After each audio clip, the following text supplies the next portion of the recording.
Орозоңуздар кабыл болсун. Эдил Байсалов журналист Улукбек Карыбек уулунун акыркы жасаган материалына реакция жасап пост жазган экен Facebook'та. Аны окусаңыздар керек бардыңыздар. Мен ошол Эдил Байсалов мырзага видео кайрылуу жасайт элем. Улукбек Карыбек уулун мен чынында живую экөөбүз сүйлөшкөр элекпиз, интернеттен сүйлөшкөр элекпиз. Болгону мен ошо интернет аркылуу тааныйм. Сизге окшоп мен деле жумуштарын көрүп жүрөм ошо жасаган. Анан улукту сурап, менден көп сурашат, телефон сурашат, чакырып берчи деп сурашат. Эл өзү чакырат. Биринчиден. Экинчиден, мен 3-чү балам төрөлгөндө 4-чү роддомдо. Мурун 2-чи балама караганда 3-чү баламдан сүйүнчү деген сыяктуу башка акча сураган жок эч ким. Себеп дегенде роддомду тартып кеткенден кийин улук роддомдордо порядок келе баштаптыр. Ошол жерде иштегендер айтты. Азыр мурункудай акча албай калган. Эч жак акчанын кереги жок. Жакшынакай төрөтүп, жакшынакай узатып коебуз дешти. Кыскасы, сиздер жасабаган жумушту азыр башка жаштар жасап атат. Ошол эле Нисахар жөнүндө айткан экенсиз. Санэпидемстанция өзү текшерет барып, алдын ала кагаз жөнөтөт, уведомление жөнөтүп, анан барып текшерет деп. Санэпидемстанциянын акыбалын билебиз бизде кандай экенин. Бишкектеги любой тамак жеген жерге кирсең, бүттүк жакта антисанитария. Бардыгын көзүбүз менен көрүп атабыз. Анан жөн эле кабинетте отуруп алып, же үйдө отуруп алып, анан кийин ал кылганыңар туура эмес, ал популизм дегендин эмне кереги бар? Популизм мына силерде бар. Канча жылдан бери бийлик алмашып атат, бирок силер ордуңарда калып атасыңар. Ошол бийликти жүргүзгөн, алдыга келтире турчу мотор ошол бойдон турат, кыймылдабай. 2012-13 жылдары сиз иштегенсиз, ушул министрдин орун басары болуп, калп айтпасам ушул мүмкүнчүлүгү чектелген балдарды курировать этип иштегенсиз. Азыркы такта дагы ушул социалдык блокту сиз карайсыз. Социалдык жактан азыр көп жетишпеген тешиктер бар Кыргызстанда. Ана мамлекет жардам бериш керек. Мамлекет качан иштейт деп эле жата бербейт да элдер. Бала бакча боюнча мен өзүмдүн баламды, улуу баламды Жалдагы Жалгич районундагы унутуп калдым канчанчы садик экен. 9000 сом берип мен өткөзгөм. Москва шаарынын тургундары, сиздерге Казакстан чек-арага, границага чыкты кирди кызматын сунуштайбыз. Сиздер үчүн ыңгайлуу жана жогорку комфорттогу унаалар, тажрыйбалуу жана кичипейил айдоочулар кызматыңыздарда. Эч кандай пересадкасы жок, границага чейин барабыз жана границадан өтүүгө жардам көрсөтөбүз. +7 926 125 0303. Жалгич районундагы унутуп калдым канчанчы садик экен. 9000 сом берип мен өткөзгөм. Очередте турган. Бопко чейин тура берип жетпей калгандан анан кийин бир водитель байкы бар эле, тааныш. Ошол айтты, мен ал жакта таанышым бар, барасың, тыйын бересиң, балаң сразу өткөзөт деп. 9000 сом бердим, балам 2 ай барды, садикке чыгып алып алдым кайра. Себеп дегенде шарты ушунчалык начар болчу. Тердейт күнүгө, ооруйт. Бир койкада 2ден бала жатышчу. Мамлекеттин акыбалын көрүп атпайлыбы биз азыр? Кантип анан ошону айтпайбыз? Акыркы күндөр ушундай илишин сүйлөгөндөр көп болуп кетти. Аларды көзөмөлгө алыш керек деп ушундай сыяктуу таризде жазган экенсиз посту. Өлкө башчылардын башын айлантып, өлкө башчыларга туура эмес маалымат жеткизип, алардын ой жүгүртүүсүн бузган ушул сиздерсиздер. Кечирип коюңуздар, эми катуу айтып алсам. Убагында Алмазбек Атамбаев айткан: "Мен көп нерсени билбей калыптырмын, мага жетчү эмес, туура эмес маалымат жетчү экен" деп. Азыркы президентке да ошондой болушу мүмкүн. Өзү Инстаграмда, социалдык баракчаларда отурушу мүмкүн, бирок көп маселени чынында ачыгын билбейт. Ага деген силер башкача жеткизесиңер. Анан ачыгын айтып, ушундай элдеги проблеманы, көйгөйдү интернетке чыгарып аткан активисттер болобу, блогерлер болобу, ким болот, аларга жөн койгула, тийишпегиле. Себеп дегенде эл өзү чакырып көйгөйдү биз мамлекетке какшап айта берип, толк жок, айла жок, ушул силер айтсаңар толк чыгып атат деп аларды чакырып атат. Бишкек шаардык 3-чү балдар ооруканасынын босогосунда турабыз. Бул коросунан киргенде эле бизди 20 сом менен тосуп алды. Биз азыр улуттук онкология жана гематология борборунда турабыз. Биз Баткен шаарына келдик. Мына өзүңүздөр көргөндөй биз азыр Ош шаарындагы Ноокат районундагы төрөтканага келдик. Биз азыр Жалал Абад областына караштуу Таш көмүр шаарында турабыз. Биз азыр Ош шаардык төрөт үйүнө келдик. Бүгүн биз Бишкек шаарындагы Свердлов районуна караштуу Карагач багы токою делинген жерде турабыз. Кара Суу районуна караштуу Кызыл Кыштак айыл өкмөтүндөгү Ишкаван деген айылда турам азыр. Биз азыр Баткен областынын Кадамжай районундагы Көктала айылында турабыз. Бүгүн биз Аламүлүн районуна караштуу номер 1 жалпы билим берүү орто мектебине келдик. Биз азыр Ош шаарында турабыз. Тагыраагы Ош шаарынын 218-кварталы деп коет экен бул жерде. Биз азыр Боом Капчык айында Кыз Күйөө деген жерде турабыз. Биз азыр Баткен облусуна караштуу жанагы Достук айылында турабыз. Бүгүн биз ушул Бишкек шаарынын аймагындагы Новопавловка айыл өкмөтүндө турабыз. Биз азыр мурдагы Черемушка, азыркы Жаныбек Казы кичи шаарчасында турабыз. Биз азыр Жалал Абад областына караштуу Базар Коргон шаарындагы Жети Кошкон деген айылда турабыз. Ушул Жети Кошкон айылынын тургундары. Биз азыр Москва районундагы номер 3 лицей мектебине келдик. Албетте бул жакта баягы эле ушул акча чогултуу, ата-энелердин мойнуна минүү деген акыбал. Каракулжа районунда турабыз. Өзүңүздөр көрүп тургандай, Оштогу областтар аралык балдардын клиникалык ооруканасы деп турат. Абдан көп ушул жерге даттануу болду. Биз айтылуу Баткен областынын Кадамжай районунда турабыз. Азыр биз турган жерибиз Сокулук району, Чүй облусуна караштуу. Азыр Шопоков шаарындагы экологиялык экономикалык мектеп лицейине келдик.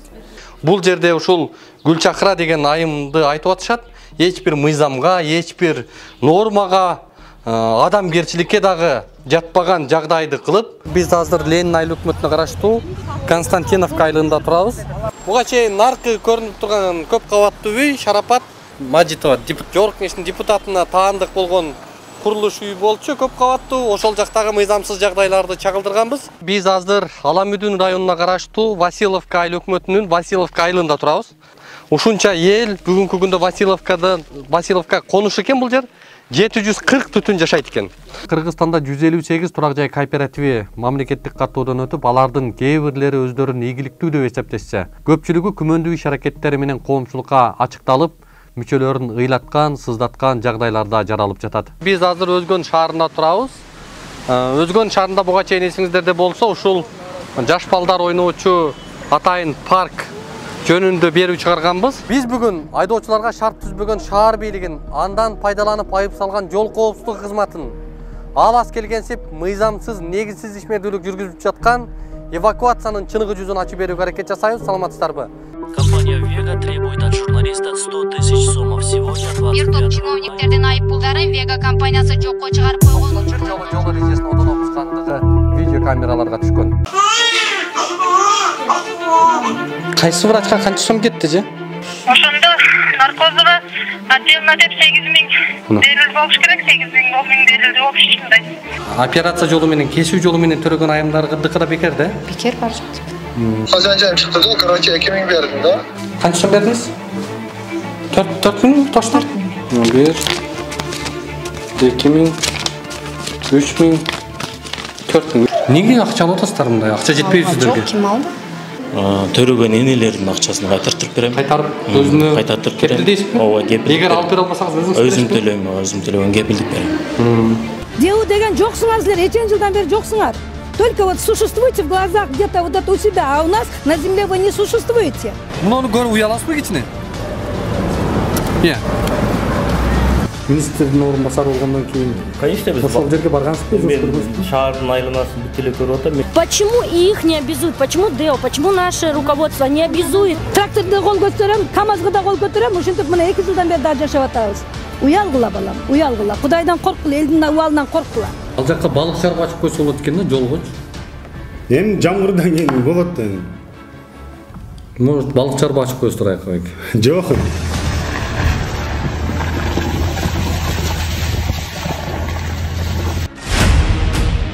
Бул төрөт үйүнүн коросунан киргенде эле коррупция менен иш башталып атат.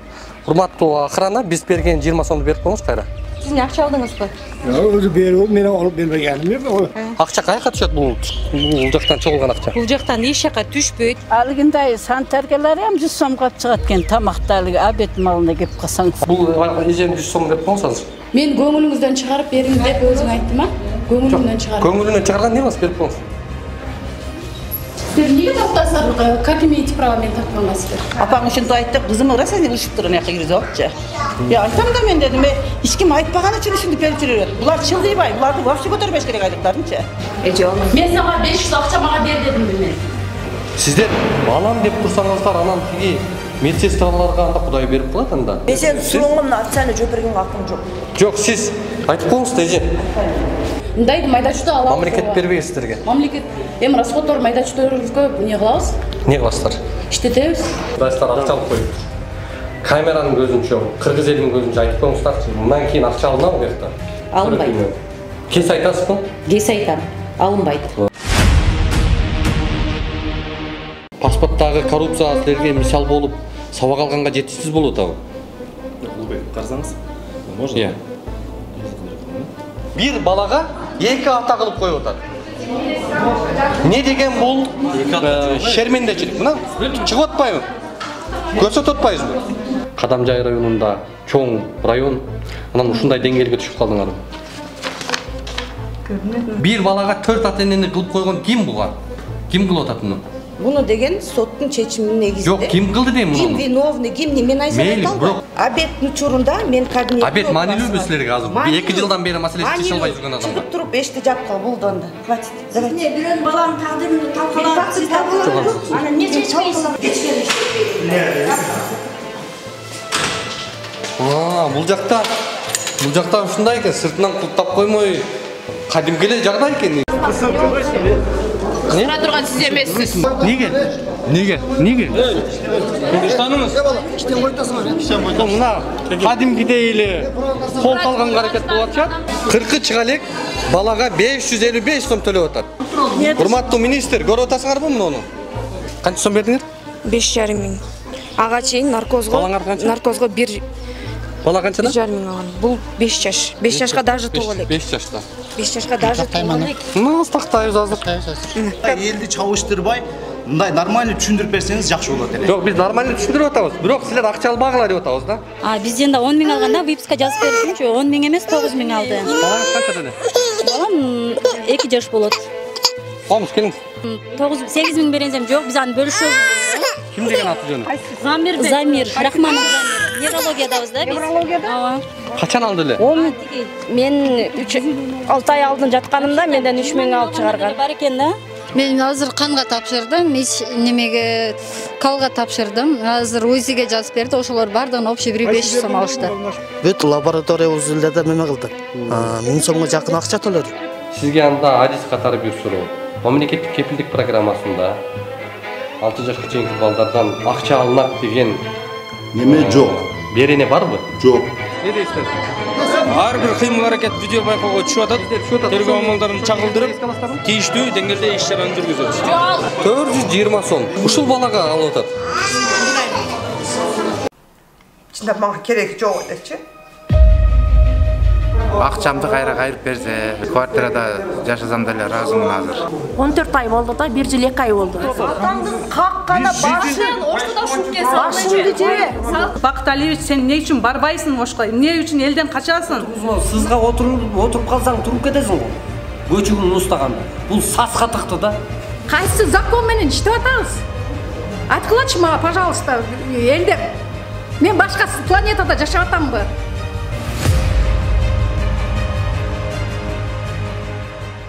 Директор кирди өзү, кирип мектепте окуткун келсе деди, акча төлөйсүңөр деди. Андан кийин майыл деп, түгөндөн кийин акча жөнөттүк айлык чыгышыга. Жөнөтөк силерде акча көп экен, көбүрөөк бергиле деди. Сентябрда собрание кылганда директорду өзү кирип беришиле керек деди. Кийин 4-5 бала окуй деген алады экени айтты. 3-cü балаларга скидка деди, калганын от души төлөй салар деп айтты. От души төлөйсүңөр деп, Канча сомдон бердиңиздер? Битте баламга 1,5 миң бердим, 2-га 3 миң бердим уже. Мектепте акча чогултуу мыйзамсыз экенин билесизби? Билебиз. Бул ата-энелердин акчасын берип коюңузчу азыр. Мана 1,5 миң пулис, мана мен. Бул ата-энеден неге силер акча албайсыңар? Биз түшүнмөдүлөрмү азыр гапырды, силерге түшүндүрүп берди. За фонд дейиляпты. Men harpulilar düşegenim yok idi. Kança son mu? Есептеп бериңиz азыр. Men unchalik bo'lmasa. Har bir o'quvchidan 1,5 ming so'mdan olsangizlar. 1,5 ming kim? Venera aka sizlardan ақша aldı 1000 so'mdan. Ооба. Баары төлөдү. Ооба. Эмнеге силер башка инвесторларды тартып, башка проектлерди жазып, бир мындай өзүңөрдүн функционалдык милдетиңерди кылбай, бир нерсе болсо эле ата-энелерге барып жүктөп, ойго окуй, мунуга акча төлөгүлө, ойго окуй, мунуну кылыш керек, ойго окуй, мунуну жасаш керек. Мындай алыш керек, тигиндей алыш керек. Неге силер директорсуңар анда башка? Жок, туалетти ким тазалап берет? Биз чөнтөбүздөн акча беребизби? Акча табуунун башка методдору бар да, бир нерсе болсо ата-энелердин мойнуна жүктөп кое бересиңерби? Агартанын комитети акча чогултуп атат, мынакей. Список менен мына. Кимдики канча экенин билбейм, мына ата-эненин комитети мынакей. Баласынын колуна алып. Неге чогулттуңуз? Ата жөнүңүз кана? Кадырбек кызы Гүлназ, бул дегенде классный фонд техперсоналдын 50 сомдон 9 айга 450 сом бергиле деди. Канча балаңыз бар сиздин? Меники 5 балам бар. 200 сомду бере албайбыз эже. Биз кыйналып турабыз, квартирадабыз деп айттым, Не чара көрдүңүз? Мына 2 жумадан кийин келдик биз. Жетекчи катары эмне чара көрдүңүз? 2 жума болду ушуга. Замечание берилген. Мектептен акча чогултуу программа маселесине Билим берүү министрлиги не кылат деген бир эле суроо менен келдик. Мугалимдер, завучтар, мектептин директору акча чогултканга укугу жок. Чогулт деп айтканга дагы. Чогулт айтканга дагы укугу жок. Төрөтканада акча төлөнүшү мүмкүнбү? Төрөткана төлөнбөйт. А эмне келип койдуңуздар? 5 миң. Бул сиздер эч кимге акча берүүнү керектүү эмес. Ошого эми сиз өзүңүз тазасыз да, Мындай дейлем. Мына Кудай турат. Мына Кудайга карап турайт да, мен ажеги жол барып келгем. Бул акча сөйгү. Сол катта таптакырынан кийин акча алды деген маалымат болду, укпайсызбы? Укпайсыздар. Журналисттерге антиштен кол. Чыкла. Яна.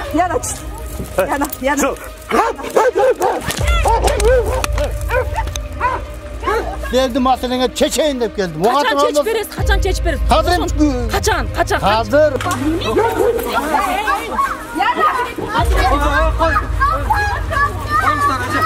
Бул документти эл өкүлү катары көрүп, кемчиликтерин карап бериңизчи азыр. Кимге кезип? Бел коңуз элге мында. 60 миң сом бербесе жасап бересиздерби? Эми 60 миң сом деп. Эмнеге кызыл китеп бербей атасыздар? Татаңа бар, эңе бар кылып буларды кыйнап атасыздар. Жок, биз эч ким кыйнаган жокпуз. Азыр мынакей бунун баары уже кеткен. Мыйзам чегинде болсо чечесиз. Эркекче айтып атасызбы? Эми карайлы дейм, мына кандай меселени мен деген. Жок, сиз да чечем деп эркекче карайсызбы? Мен өзүм деңгээлимден чечип берем. Компания Вега требует от журналиста 100 тысяч сомов сегодня 25. Бир топ чиновниктердин айыппулдарын Вега компаниясы жокко чыгарып койгон. Жол эрежесин одон окускандыгы видео камераларга түшкөн. Ясинжан Садыков Кыргызстандагы эң бактылуу адам. Урматтуу көрөрман, сиз аны лотерея уткан же бажыда иштейт, балким депутат деп ойлоп турсаңыз керек. Жок, андай эмес.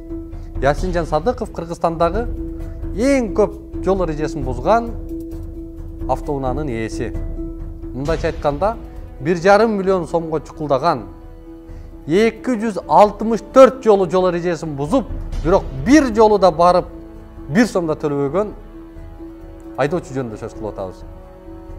Ооба, балким сизге күлкүнүчтүү болуп тургандыр.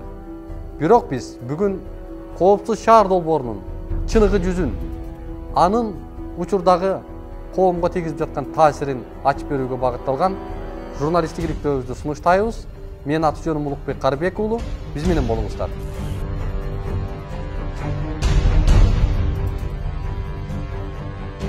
О, айыппулдар боюнча айтып коесуз бугай. Мен төлөгөн жок, анткени мен мыйзам бузбайм да.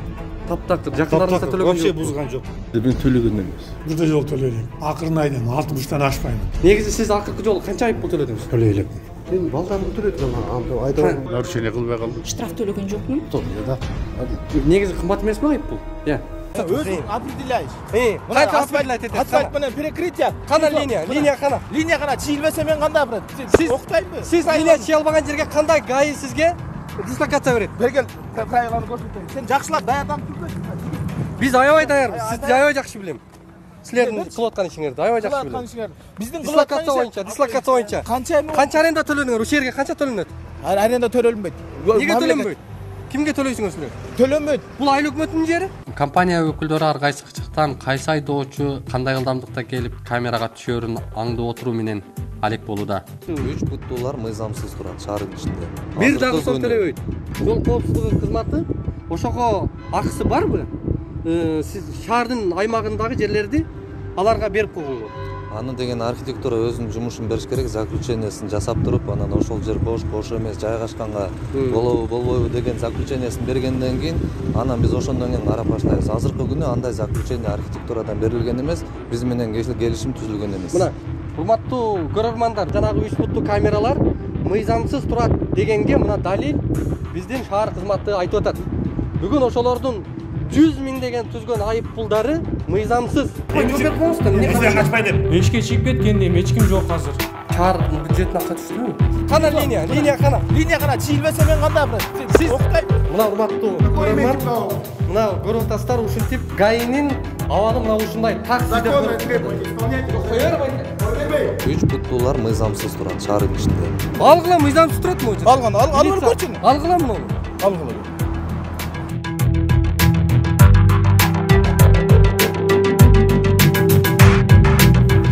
Мыйзамдуулукту коопсуздукту каалап жаткан Вега компаниясына чу дегенде эле биринчи мыйзамсыз ишмердүүлүгүнө назарыңыздарды буралы.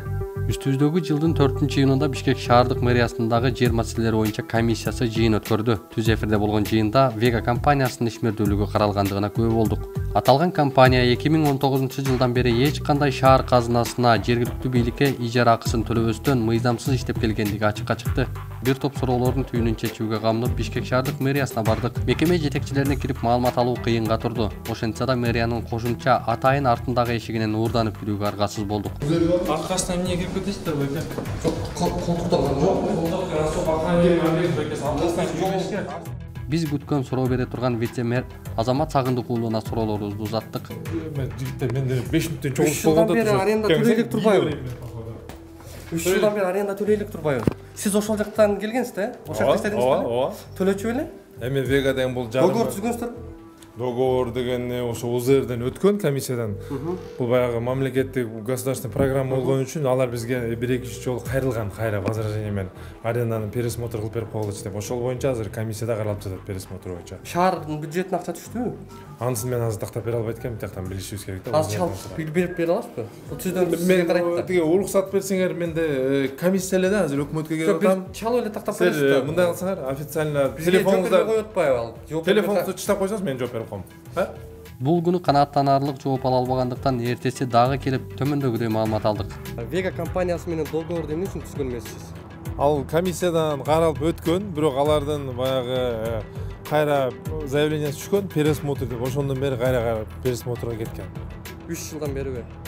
2019 менен 2021 болуп атат азыр. Ошондон бери 2 жылдан бери пикир келишпештиктер болуп, алардын юриси бизде жетекчи эмес белеңиз. Эмне үчүн? Ал жерден жетекчи жетпейт, ал жерден шаардык комиссия чечет. Жок, сиз ошол эмне үчүн договор кылбай, эч нерсе кылбай, азыр кече келсек мен билбейм деп атасыз да? Эмнени билбейм деп атасыз? Келишимдерди, ошол келишим түзүүгө биз наоборот кызыктарбыз, бир инициировать эткенбиз түзгүлө деп. Бирок алар юристтеринен 1-2 жолу возражение түшкөн, ошол улам комиссиядан каралып атат. Ким күнөөлүү? Аны тийиштүү органдар карабаса мен аныктай албайт экенмин, же сотто эмес. Кимдин жоопкерчилиги бул? Аны да ошо тийиштүү органдар карасын, Башка компанияларга 4000 сомдон берип, эмне үчүн Вега компаниясына 2000 сомдон бересиңер? Ар бир чечим бул комиссиянын чечими да. Кызматтан кызматка көтөрүлүп, ошол жактан элементардуу бир иштерди бүтүрбөгөндүгүңөр үчүн бүгүн вице-мэр боло турбайсыңарбы? Сиз мындай биздин аброюбузга шек келтирбеңиз. Элементардуу аброюңарга шек келтирбеңиз. Элементарнуудан да өтө көп нерселерди кылганбыз. Ошон үчүн эмне үчүн азыр болуп атса керек. Бечаралар үчүн иштейт дагы мыйзамыңар. А силер килтеген компанияларга бүгүн килтеген компаниялар боюнча биз ал досудебный өзүнүн этаптары бар, ошонун баарын кылып атабыз. Бир тыйын калтырбай баарын взыскать эткенге сотко беребиз. Төлөбөгөндүк үчүн пения, наркы берки, расход баарысын бүт баарын расчет кылып даярдап атабыз азыр. Канчадан канча карыз болот? Аны азыр мен айта албайм, ошо расчет кылган отдел өзү айтып бериш керек. Ал эмне үчүн текшерген жок? Себептен ал кызыктар болгон, ал коррупцияга жакын болгон, аны бирөө кызыктап тыйын берген. Ошонун эсебинен ошо кызыктырган үчүн муну чоңойтуп атат кызматка коррупционерлер. Чоңойтпой кайта иш козгош керек болчу да. Эмне үчүн ошо мамлекет иштеп атып, ошо вегаларды тартипке чыгарган жоксуң. Эмне үчүн алган жоксуң? Бир комок туруп калса, туура эмес турат деп алып ташайсың. Бир комокко келсең, туура жерге акча төлөш керек деп артынан чүп аласың. Сотко бересиң, милицияга бересиң, баардыгына карайсың. А кийлейген миллион акча чүп аткан жерге, ал жерге сен көз жумасың да бюджетти карабайсың. Мындай жоопко тартыш керек аны. Бишкек шаардык 3-чү балдар ооруканасынын босогосунда турабыз. Бул коросунан киргенде эле бизди 20 сом менен тосуп алды. Өзүгө канча алды? 250 бердим. 150 бердим. Канча сом алды сизден? Бар да 200-ден ашық алып еді. Қазір ақшасын түсіп беріп қойыңыз ба? Ақшасын алдырып. Мен албасам қайсы ақшаны берші. Кейде машинамен кіргенде дағы ақша алышады. Не дейсің? Бұл енді сен ақша аласыңар ба? Алған Бұл жақтың 250 сом беріп қойыңыздар. Неге бір албайды ал жақта? Ошындай эле врач. Жетекші қатары қандай деп айтасыз қазір ушуга? Я буду разбираться. Яшке салады. Яшке салады. Ящиктегі ақша қайға түседі? Ящиктегі ақша кассаға түседі. Қайсыға? Бухгалтерияға шаққан ақша шығылтасыз ба? Жоқ, ақша бухгалтерияға шығылмайды. Жоқ, бухгалтерияға түседі деп отпайсыз. Сіз барып сұрап келсеңіз тақ. Төле бердік, 800 бердік. Қай 200 сом бердіңіз? 800. Біз қазір мұны главврач қалып барып берелі. Өзі қойғанмен... Бұның ключі кімде болады? Кімде? Бұның ключі менде болады. Еже, бұл жақтың 150 сом ақшасын беріп қойыңыз. Мына 250 сомыңыз? А я откуда знаю? Мен бербесе, маған ешкім бербесе. Мен негізі өзі жалғыз бой енем іштебеймін. Аяқта пенсионер эже мені көрсөтүп жүрөт, бияқта қызым ұрған үшін. Қаншада бердіңіз? Өзіңіз шындай болып отқан үшін деп қызматыңызды тастап кеткен кептіңіз жетеби? Мен жетеді. Еп менде сіз сол балық башынан болып отады да. Сіз маған доказать етіп бересіз мен бірден біріне салғанмын. Гиппократқа ушундай ант бергенсиздер? Главному врачу и ошол жакта сүйлөшөбүз. Потому что Гиппократқа мен буларды акча алгыла деп үйрөткөн жокмун. Жерде кечирим сураганда ордуна карап беттен аласыңар дейт. Беттен алган ким сени беттен? Жок, сиз эми мындай. Мен вообще түшүнүп туруп атам. Бул бир эле жолу кайталанган жок. Балдар ооруканасынын башкы дарыгери таптакыр мындан кийин бул жакта коррупциянын кысы да болбойт экен, э? Ооба. Кыргызстанда карапайым элди кимдер гана тонобойт. Бажычысы баш болуп, коопсуз шаар, жол министрлиги төш болуп, жада калса эми парковкадан да мыйзамсыз миллиондорду чыгарып кетип жатышат. Ушундай иш карапайым жөнөкөй парковщиктердин колунан кантип келсин деп турсаңыз керек. Анализиңиз туура. Себеби бул иштин артында мэриянын үлкөндөрү турат. Бүгүн биз сиздерге парковкадагы мыйзамсыз жагдайларды тизмектеп беребиз. Саламатсыздарбы? Менин аты жөнүм Улукбек Карыбек уулу. Биз менен болуңуздар. Биз эмнеге мында финат айлык албасак 5000 деп ар бирибизге обучать эткен 5000 сом 5 тыйын көрүлөп Түркияда ошо менен 1 ай жүрдү, 2 ай жүрдү, өтүп кетти. Көрсө убакыт өтүп атыптыр. Ты блогер, я знаю тебя. Сен телефон убери. Убери телефон. 1 январдан баштап бесплатно болуп парковкалардын бардыгы. Не болуп атат экен? Кол көтөрбөңүз андай.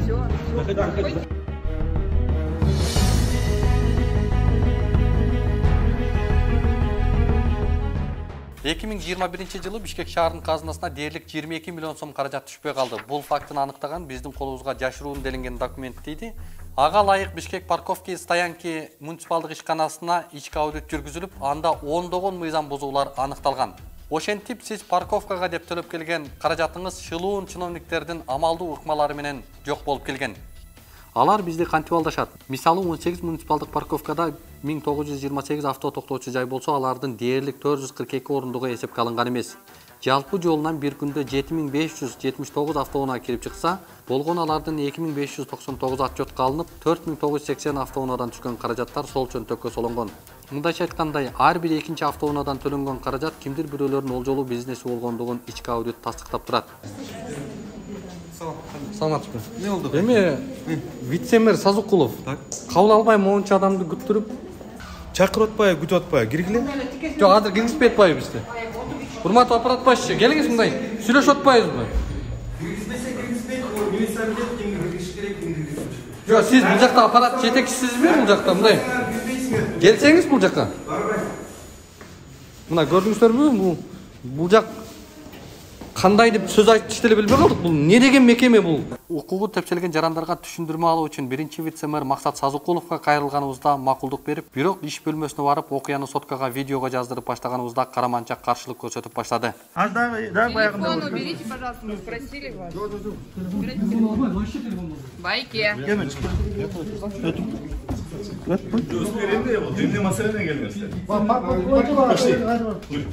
Вдвоем по парковкам, вдвоем, пошли. Вдвоем вместе без зата. Жюр. Ты блогер, я знаю тебя. Сен телефон убери. Убери телефон. Бизге заявление не залып жатат. Скажи, давай к тебе пройдем. Сен надо тур. Енді маселесі менге атат. Все. Урматтуу вице-мэр. Опергруппаны вызовите. Элди бүдөнүккө салып, опергруппаны вызовите. Я требую, чтобы вызвали опергруппу после этого. Нормально функционировать муниципальные предприятия не дают. Мэрияга бүдөнкө салып атат. Заходите по парковкам, жүргүн. Вдвоем. Кирсеңиз? Эмне үчүн силер бүгүн иштеп атасыздар парковкада? Бүгүн мэрияны токтомдор. Эмне үчүн? Мен журналистмин. Эмне үчүн силер бүгүн нерабочий күнү Сиз мага допрос болдуңуз, мен байкелерим менен сүйлөшөм, мен потом үйдө. Эмне үчүн мына элдер келип жүрсө кайтасыңдар. Эмне маселени чечип бердиңиз? Эмне чечип албайт? Сиз жакшылап сүйлөшүңүз. Жок, койсоңуз. Жолдош Вице-мэр. Эмне маселе? Сиз андай даяс кылбаңыз.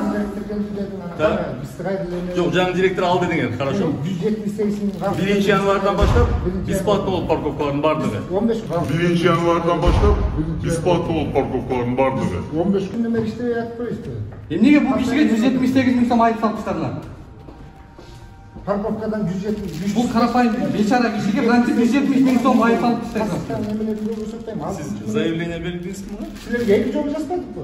Эмне заявление деп жаздыңыз мага? Мына ксерокопиясы турат, заявление почта. Жок, мына көрбөйсүз. Жок, Пойдем, нет, я на улице не собираюсь разговаривать. Жүрсөң, байке жүрсөң. Сиз мага көрбөйсүңүз.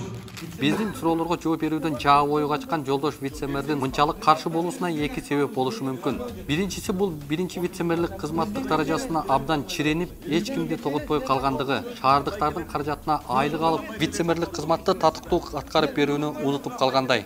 Экинчиси, бул вице-мэр көтөрүп жаткан коррупциялык жолдорго тиешеси бардай. Сиз ким чыккыла мен руководитель аппараты. Жок, сиз эл менен келип атасыз, эл менен. Эл менен мен силер деген. Жок, байка кирбегиле. Баса президенттин дал ушундай чиновниктерге кайрылуусу да суу кечпей калгандай.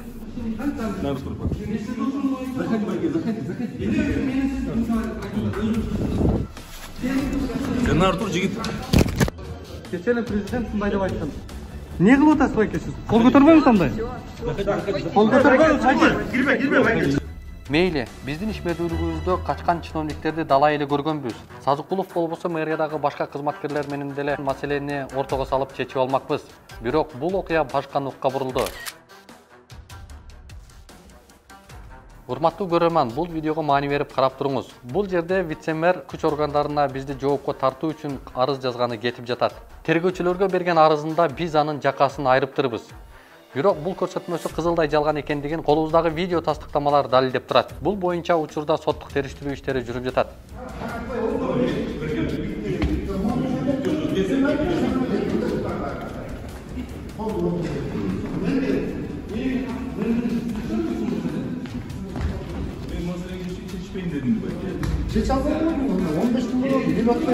Мен сиз назначение кылдым ба?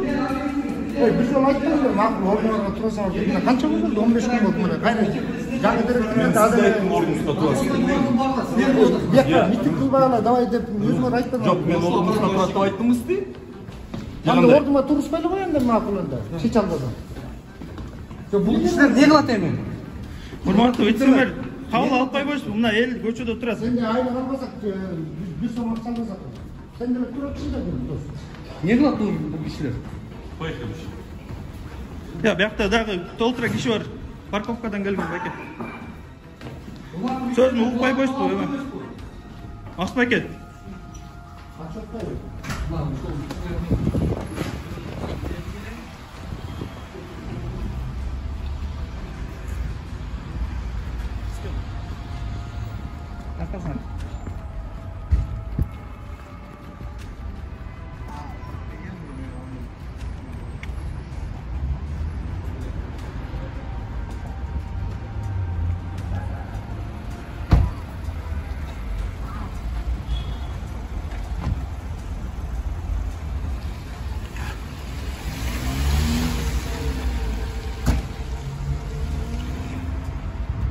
Мэрия жер пайдалануу мыйзамдарын бузгандыгы, муниципалдык ишкана мыйзамсыз пайдалангандыгы жана ошол жерде мыйзамсыз коммерциялык багытта ишмердүүлүк жүргүзгөндүгү. Бишкек шаардык кеңеш тарабынан бекитилбеген тариф менен парковкага деп мыйзамсыз 3 жылдан бери шаардыктарды алдап келгендиги.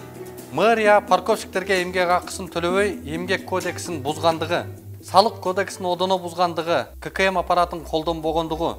Мекеме парковкага деп иштетип келген жерлерде жол эрежелери одоно бузулуп, иретке келтирүүдүн ордуна тескерисинче одоно баш аламандыкты жаратып жаткандыгы. Эми баарын тизмектеп айта турган болсок тилибиз кургачудай.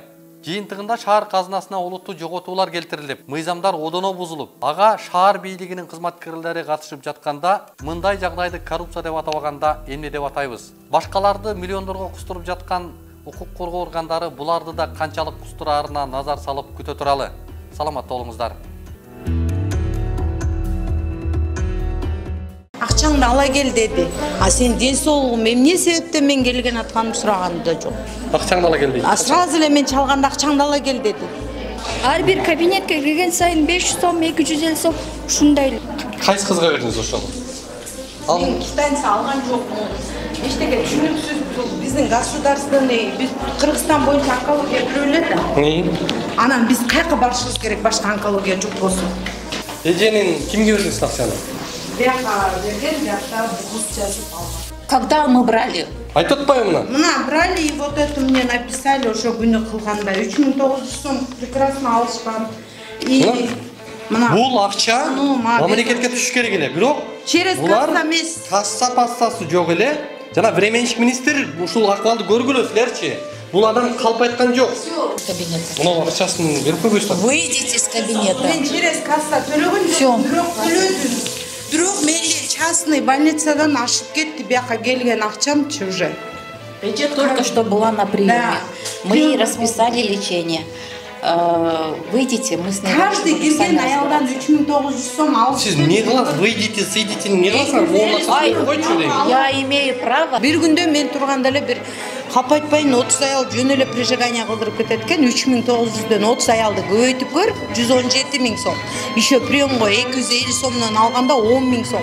Бир күндө 127 000 сом. 47 000 сурап атышат менде. Операцияга кайсы жака сурап атат? Гинекология.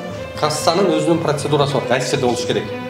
Сиз бул жерден акча алып, пациент менен анализ кылбашыңыз керек. Ооба, кылбашым керек.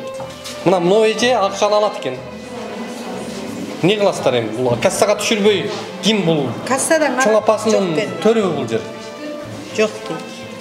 Эми зайын жасаңыз, биз териштирип көрөлү. Зайын жасап урматтуу Бермет Барктабасова, сиз мага асылып эле жабалактап жаагыңар тынбай атат да. Мына факты мына жерде турат. Силер адамдардын ден соолугун ойлобойсуңарбы? Мына факты бул жерде айтып атат.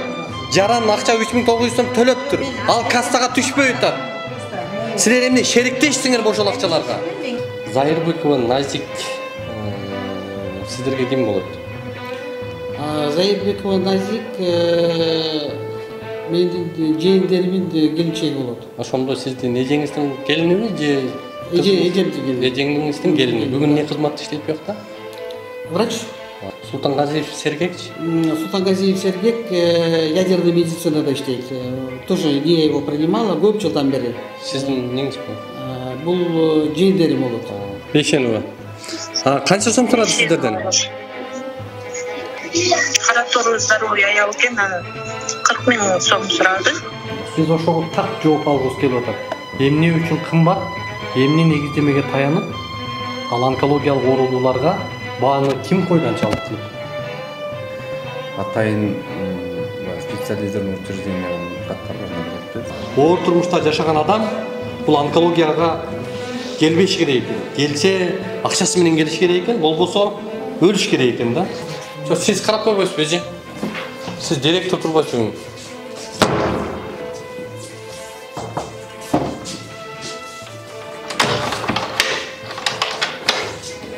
Мына директор өзүнүн мекемесиндеги акыбалды көргүсү келбей, бул жака шылтап эшиктелип алды. Эми кечирип коюңуздар, урматтуу көрөрмандар, бул сөз үчүн тиги временщик министр өзүнө жараша мындай өзүнүн тонунда, өзүнүн аң сезимине жараша жооп бербесек ал түшүнчүдөй эмес. Ошол временщик министр ушул акыбалды эми кантип жөнгө салат?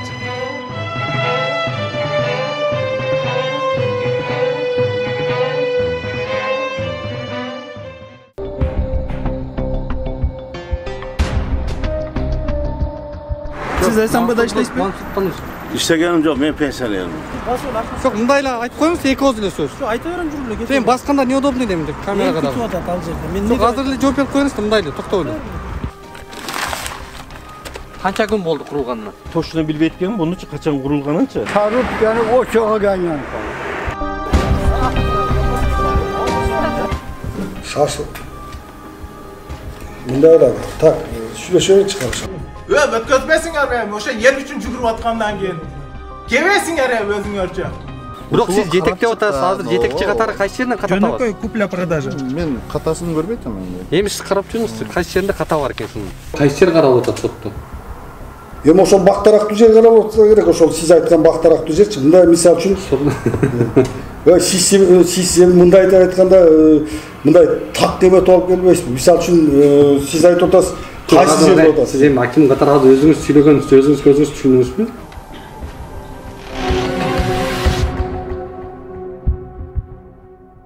Бизди Ош облусуна караштуу Араван районунун тургундары чакырып, 20 жылдан бери чече албай келе жаткан жерлерин көргөзүп даттанышты. Мында Чекават айыл өкмөтүндөгү Толкун, Түрк жана Пактакор айылдарынын тургундары 2000-жылдары айыл өкмөтү тарабынан 18 гектар 19 сотук көп жылдык бакча жер аянты үлүш жер катары пайдаланууга берилип, андан соң жергиликтүү бийликтин жардамы менен мыйзамсыз Шералы Номуратовдордун үй бүлөсү жеке менчик ээси болуп калган.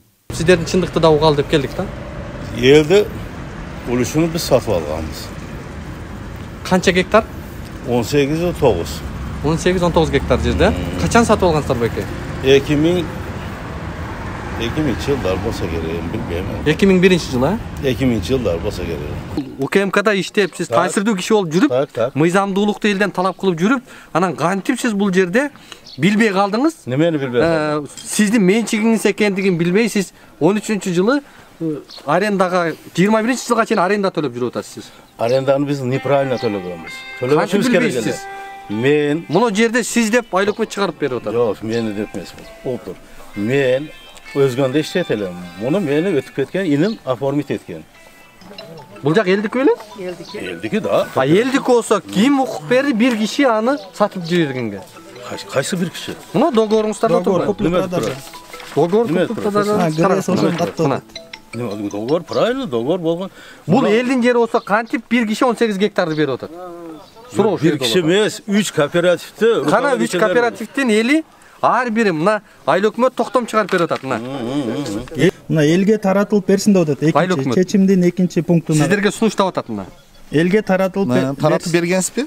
Кимге? Жок, бул бербейт да. Акчасын берген биз. Акчасын айтып. Акчаны берип атат берди. Кооператив жерди колдонууга таратылып берсин. Жок. Оксаңыз? Мына. Оксаңыз? Айыл өкмөтүнө караштуу төмөндөгү айылдардын тургундарына Толкун багынын не дейт? Үлүш катары бөлүнүп беришин. Правильно. Үлүштү бөлдүк, анан акчасын алышты. Элге бөлдү дейт. Эл мага сатты анан. Жок, элден сатып алдыңызбы сиз? Ар буларда. Эми токтоңуз. Şu жерде маселе болуп атат. Саткандыгы тууралуу кана сиздерде Госрегистрдин өкүлү. Кандай? Сатып алуу тууралуу келишимде 801 гектар жерди эмнеге астына 1001 гектар деп көрсөтүлгөн сумманы да оңдоп коюшкан. Бул тийиштүү документтин жарактуулугуна канчалык ишенсе болот? Сиз жетекчи катары айтып бериңизчи азыр. Мына мыйзамдуу документ бекен? Мыйзамдуу? Жок, окуңуз сиз, түшүнүктүү караңыз. Кайсы жеринде ката бар экен азыр карап бериңизчи. Биз специалисттер карап чыкканда. Жок, сиз жетекчисиз. Жок, жетекчиси. Мен жетекчимин. Специалисттер караган. Сиз эми жетекчи болгондон кийин көрүңүз да муну. Жок, юристтер бар биздечи. Бир отдел бар. Юротдел. Жок, мейли. Бирок сиз жетектеп атасыз, азыр жетекчи катары кайсы жеринен ката табасыз? Жөнөкөй купля-продажа. Мен катасын көрбөйт атам эми. Эми сиз карап жүрүңүз, кайсы жеринде ката бар экенсин. Мынакей, утверждаю деп атат. Директор Араванского районного центра по земельной и аграрной реформе. Абду Момунов кол коюп бекитип берип атат. Жок, эмне үчүн 8 деп турат, астына оңдоп жазып атат 10 деп кошумча. 10 гектар эмне негизде кошулат? Жерди жазып атат да. Ошо 2 жерди жазып атат. Правильно. Бул 8 гектардын жери эле болуп атат да, калгандары кандайча кошулуп кетип барып атат нарыг өзү. Бар. Кандайча кошконбосо ошол орган. Кече барды. Жок, сиздер жооп бересиздер да, анткени ушул договор купли-продажаны сиздер бекитип атасыздар. Сиздер эгерде мондай каталарды көрүп туруп тараптар чакырса биз ошол жерден дагы жооп беребиз. Анысы аз келгенси эми президенттин жер боюнча жарлыгын инвентаризация, трансформациялоо саясатын пайдаланып жаткандыгы, жер жана курулуш мыйзамдарын бузуп, жеке турак жай үчүн тездик менен фундаменттерди куюп койгондугу аныкталды. Мыйзамдуу ушул курулуштар? Бул 2022-жылы биринчи тескеменин негизинде айыл өкмөттөр инвентаризация кылып, буну уже немеге бериптир. Баягы инвентаризация кылып, баягы Кыргыз өкмөтүнүн тапшырмасы боюнча айыл чарба багытындагы жерлерге салынган бүт бардык турак жай и фундаменттерди бергиле дегенде. Эми токтоңуз, муну карайлы. Качан курулган курулуш? Канча күн болду курулганына? Бул курулуш эми мен точно билбейт экенмин, мунучу качан курулганынчы. Жакшы кургай элек муну. Бирок угуп тур, мени угуп тур. Азыркы күнгө чыдаган биз мени берип атабыз. Курган калып кеткен болсо бергиле деп ошо боюнча тапшырма бер. Ошо тапшырма негизинде биз берип атабыз атычы. Бүгүнкү күнгө чейин мына кече жакында барып келди немеге? Республикалык кадастр немесинечи, службасына. Ошол жерде барып, дагы айтыптыр, анча-мынча калгандар болсо бергиле дептир. Биз айыл чара багытындагы жайытпы, суга жерби. Эми адистен сурайлы. Келиңиз. Ай бүгүн ошол кадастрдын өкүлү кече бизге айткансыз интервью берип, бул жер толук мыйзамсыз курулуш курулбайт бул жерге дегенсиз. Анткени мунун даражасы башкача болуп чыгат. Айыл чарба категориясындагы жерлерге эгерде максаттык багыты өзгөртүлүп курулуш курулса ал мыйзамсыз болуп эсептелет. Курулушка эч кандай трансформация жок, курууга мүмкүн эмес. Себеби бул жер көп жылдык бак дарактар түрлөрүнө кирет. Жүрбөз эле сүйлөшпөйт. Басканда эми жакшы сүйлөшө албайбыз да. Чыгып каламыз да, экиде кириш керек, келип турат. Басып эле акча. Жок, мындай эле айтып коюңуз, эки ооз эле сөз. Жок, айта берем, жүрүп эле. Сен басканда неудобный дейм деп камерага карап. Кетип атат ал жерде. Мен Жок, азыр эле жооп берип коюңуз да, мындай эле токтоп эле. Эме боюнча. Так, бизге ушул Араван районунан арыз түштү. Бул боюнча губернаторго да кайрылыптыр, сизге да кайрылыптыр. Анан жер боюнчабы? Жер боюнча. 18 гектар боюнча кайрылган эмес. 18 гектар бак боюнча. Жок, биринчи жолу угуп атам мен. Ал боюнча келген эмес. Ал жерде. Ошол жакта жашоочулар айтты да, бизгечи зам губернаторго да барып айтканбыз. Өзүм барам деп айткан. Жок, ал жер мындай. Ал бак боюнча келген эмес. Мен УКМКнын мурда башчысынын эмесин жаңы угуп атам.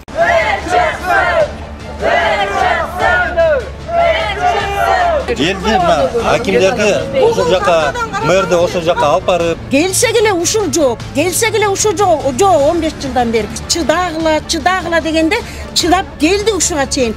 Эмнеге сиз элдерге тех паспорт бере албай атасыз? Сиз бербегендин айынан балдары мектепке, бала бакчага, больницага бара албай атышат. Эмнеге? Биз да Бишкектин территориясын ошо каттоодон өткөрөбүз. Мисалы мен иштегенде элдерге келип айтканда агитация кылганда мен айтам, пожалуйста, жол жасап берет экен, свет коюп берет экен деп шайлатабыз. Анан кийин депутат болуп жок. Өздөрү берип атат постановленияны, өздөрү жасап атат. Анан эми ушунча элди коргулганга болбойт го. Президент, эмне үчүн ушундай кишилерди аким кылып атасыңар? Мына жаңыдан эле фундаментти куйган. Бул жер кадимки эле адамдар өтүүчү жол. Эже, муну сиз кандай мыйзамга таянып, эмне негизде куруп алдыңыз? Аты жөнүңүз ким? Телевидение чыгарсам. На сотумуз, на прокурорумуз, на адвокатымыз, на милициямыз бу ишлерге карашады. Нема бу энди? Хакыйкатмы бу? Хакыйкат эмес да. Кандай мен кесип ташайма? Кандай мен кесип ташайма? Бул азыр неме деткени түшүнүпсүзмү? Ишке кошулмаса немеге ма бүзүлүп деген экеге.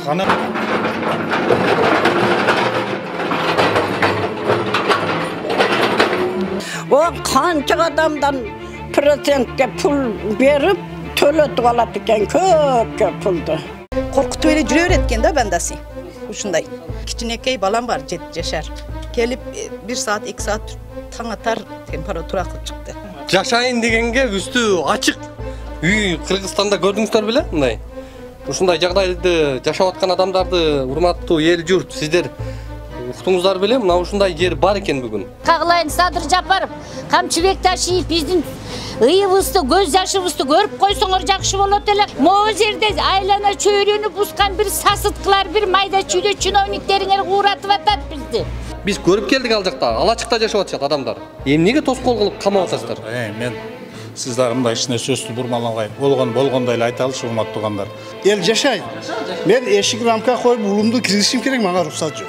Мурда фундаменти бар. Мен айтпадым, эртең демелик комиссия бар ордорунан чечип берет. Каяктан келдиңиз? Не вопросунан кызыгып атасыз? Кызыктуу болуп атат, сиз элди тартып атканыңыздан эмнеге келдиңиз? Мен жооп берүүгө сизге милдеттүү эмесмин. Сиз кимсиз буяктан? Жаран. Каяктан келдиңиз? Буяктан. Мына байдан бери эле ушу Артустан эле губернаторго баргандан баштап эле ушул жаран машина менен Артустан түшүп эле келатат. Анткени бардыгы эмне үчүн тун болуп калды? Жана эле сүйлөп аткан. Бардыгына коркутуу болгон, үркүтүү болгон, ошондой болгон. Ошол себептен болуп атат. Мен бир гана Алладан корком. Жардам бергиңдер деп чыккан. Бул кишиге ham жалынып атабызки, бизге жардам берип, биздин үнүбүздү жеткириңиз деп эле атабыз. Президенттин айткан сөзүн уккандан кийин аябай сүйүнүп биз ошол дастанын атына койгонбуз да, биз ушул жаңы конуштучу. МЧСтин склад экен. Мына могу жыттанып сасып кетиптир. Буякчы могу. Азыр келген эле жытталган жок да, ошоктон кегип. Жок, могу жытты көрүп атасызбы? Мусордун жыты. Болгон 30 же 25 адам ортосу ошол адамга ылайыктуу алайлы. Аны барайлы. Айылда дүкөнчүлөр дүкөн берип койгон. Бир дагы бүгүнкү күндө тамак аш барбаптыр буларга. Таштайлы үн чыгып атат мына. Катып бул нандар кор болуп кетти. Бул жака келсе колду аркага алып акимге бар, айыл өкмөткө бар, кагаз алып ке, тигиге бар, буга бар деген убакыт жок да азыр. Мындай акыбал жок да. Эки мектеп, садик, анан үйлөрдө бар. Таанышы барлар ток отурат, таанышы жоктор ачык отурат, ачыгын айтайын. Эки адамга бир нан деп эсептеп бөлүп бергенбиз. Картошка 300 граммдан тийгенчи. Ал ошол күндө жарымыга да жеткен эмес. Андан кийин ошол менен өкмөт тарадан жок. Ар жерден келип атат. Кечеде келген дагы вообще аз көлөмдө. Өтө аз. Азыр мен сизге көрсөтүп коеюн. Мына жаштар мына жерде мен группамды көрсөтүп коеюн. Бизде буяктан барбаганда биз өзүбүз жаштар мына акча жыйып продуктага мына. Жок, сиз жардам кетти десеңиз, бул кишилер жардам барбады десе ким калпчы? Маселе мындай. Бишкектен адамдар жардам берип атат. Буга күлбөңүз, азыр күлө турган акыбал эмес. Сумдагы балдар акча чогултуп, ошол дронго деп 10 000 доллар дронго берилип атат. Военный самолет менен кетти. Биякта не могут найти. Эл силерге ишенип берип атса, анан силер каяка кеткендигин билбесиңер. Жетекчилер кол коюп, анан ошолордун астынан өтүп, анан ала руксат бергенден кийин анан элге бергенди токтотуп эле элден келгенди элге жөнөкөйлөштүрүп койбойсуңарбы ошол жардамды? Сиздин айтканыңызды мен жазып алдым. Мен эртең менен ушул маселени биринчиден баштайм. Сиз өтө туура айтып атасыз. Бардыгы жеңилдетилген тартипте эле кылбайсыздарбы? Элдерден келип жаткан жардамды элдерге жеңилдетип бербейсиздерби депчи. Өзү негизи башкаруу системасы да өтө жөнөкөй болуш керек да. Ошто Экотехинспекция бүгүн газ болуп өзгөргөн мекеменин эң башкы адиси эмне канча штраф салынышын билбей отурасыңар могу жердечи? Билебиз биз. Канча сом салынат? Ошол укук бузуу кодексин карайлы, ошол канча сом салынат ошол? Ушундай. Көрөбүз азыр. Билимиңиз боюнча курулуш тармагын түшүнөсүзбү? Курулуш тармагын түшүнөм мен. Эксплуатацияга чейин эмне үчүн жашап атат бүгүн адамдар? Эмне? Улар биз жаша деп киргизген жокпуз. Жүрүңүздөр. Не деген адам слушать деле бар. Биз көрөлү прокурорду мындай. Көргүз келет атпайбы? Саламатсызбы? Могул эки турба турат. Бул жерден келип туруп, өрт өчүрүүчү автоунаа могу жерге сайылып калат экен да. Анан муну коюптур. Бул жакта жол жок.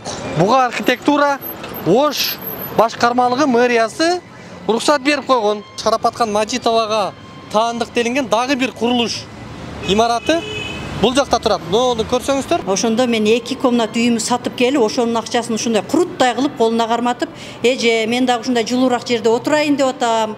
Ошо убагында бүтөбү десем, бүтөт ушундай деп туруп анан алган. Шарапат эже. Эме болуп атат да, бул эксплуатацияга берилди беле?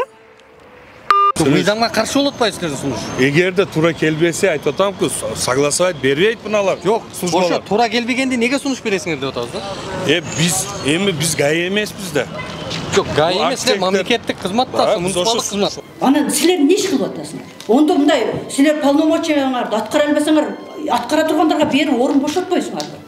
Анан келсе эле ушуну лапша илесиңер, бардыңар окшош лапша. Лапшаңардан жадап бүттү. Эл жадап бүттү. Кичине элдин ыраазычылыгын алып иштебейсиңерби?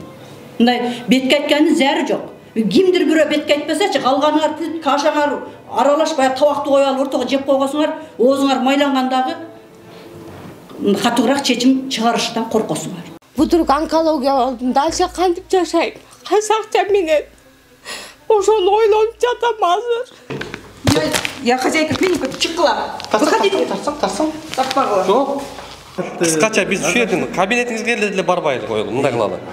Жаркынбек мырза, сиз менен эми мындай беттешип сүйлөшүп атканыңызга кубанычтабыз. Бактыгүл Бекбоеваны эркелетип Бона деп коюшат экен. Ошол Бона деген аталышта бүгүн ошонун атынан коюлуптур. Жаным кандай калат, кандай болом деп атсам, кана 2000 дейт да. 2000 жок эже дедим Бактыгүл Бекбоевнага. 45 000 деди го деген Нурбек Букуев дедим да.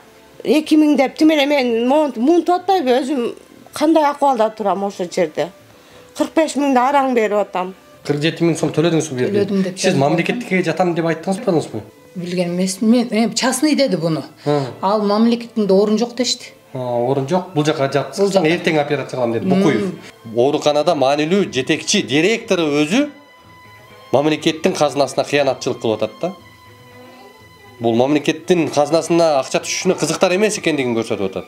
Кичине поддержка берип мамлекеттин бар да мисалы. Жон теризин сыйрап бир жолу эмеге түшүрүп салбай ямага тоодон түртүп жүргенсипчи. Эч кимге кереги жок, сумал болуп. Защита жок да биздечи. Сизде мыйзам бар деп атасыңар да? Ооба. Мыйзамды айтып береличи, кайсы мыйзамда токтолуп? Сиз кайсы мыйзаммен келип атасыз? Журналисттин профессионалдуу ишмердүүлүгүндө айтып. Сиз журналист эмессиз. Кимбиз? Билбейм, сиз кимсиз? Эркек болсоңуз, много не базар, хорошо. Эме бар деп. Я тебе говорю, много не базар. Не кыласыңар? Понял? Демесе мен да сизге ишенбейм. Мен көчөдөн келип алып сиз мага ой тиги ушунтип айтты. Мен ишенбешиңерди билип атам. Силер ушу ишенбей жүрүп ушул акыбалга алып келдиңер. Мен азыр ишенбесеңер, ишенбейсиңерди деп туруп келдик. Министрге жолуктук. Не кыласыз? Сиз кадимки соксон болуп чыгасыз. Ал акчаңыз болсо анда сүйлөшүп алабыз. Да бизди тоокто сойгондой эле союп туруп 3 күндө эле айдап салганда мен кечетен бери таарынып жатам, капы. Делип аткан, өзүң айткан жээниң деп аткан Кыялдын Бона деген ооруканасына алып барып операцияга 47 миңден деп койдуңар беле ушу Бактыгүл Бекбоеваны.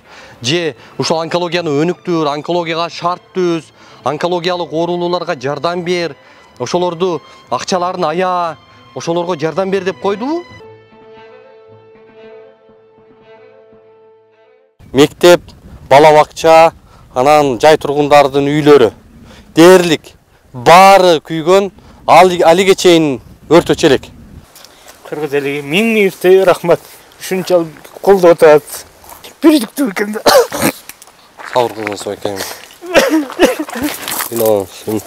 Буюрса, эл сиздей моундай баткенде жабыркаган инсандарды унутта калтырбайт. Кайрат кылыңызбай экен, баары жакшы болот. Бир ай алдын апамды узаткам бетте. Апамды ham ушинтип алып качып алып кетип жүрүп машинам бар эле. Жерлерин алып качып алып келип акыры апам апарып тышагыла кеткен. Алып келгенбиз ушул жерге. Шетте көңүм апамды. Бирок мен кетпейм уже болду. Жүрөк толуп бүттү. Чек араны чечип берсеңиздер жакшы болот эле. Качанга чейин ушинтип качып жүрөбүз. Ыйлабаңыздар, буюрса жакшы болот. Качанга биз нече жылдан бери ана ушул акалда келе жатабыз. Эмди бүттү. Мен мисалы кайным өттү, онун баласы өттү. Кийимгече жетиштүү эле? Мен балдарыма салып, өзүмө салбай унутуп калганмын да. Ыйлабаңыз, жакшы болот баары. Мына өзүбүздүн мекенибиздин кадырын, өлкөбүздөгү тынчтыктын мындай бир баасын сезип аткан жагдайыбыз, учурубуз.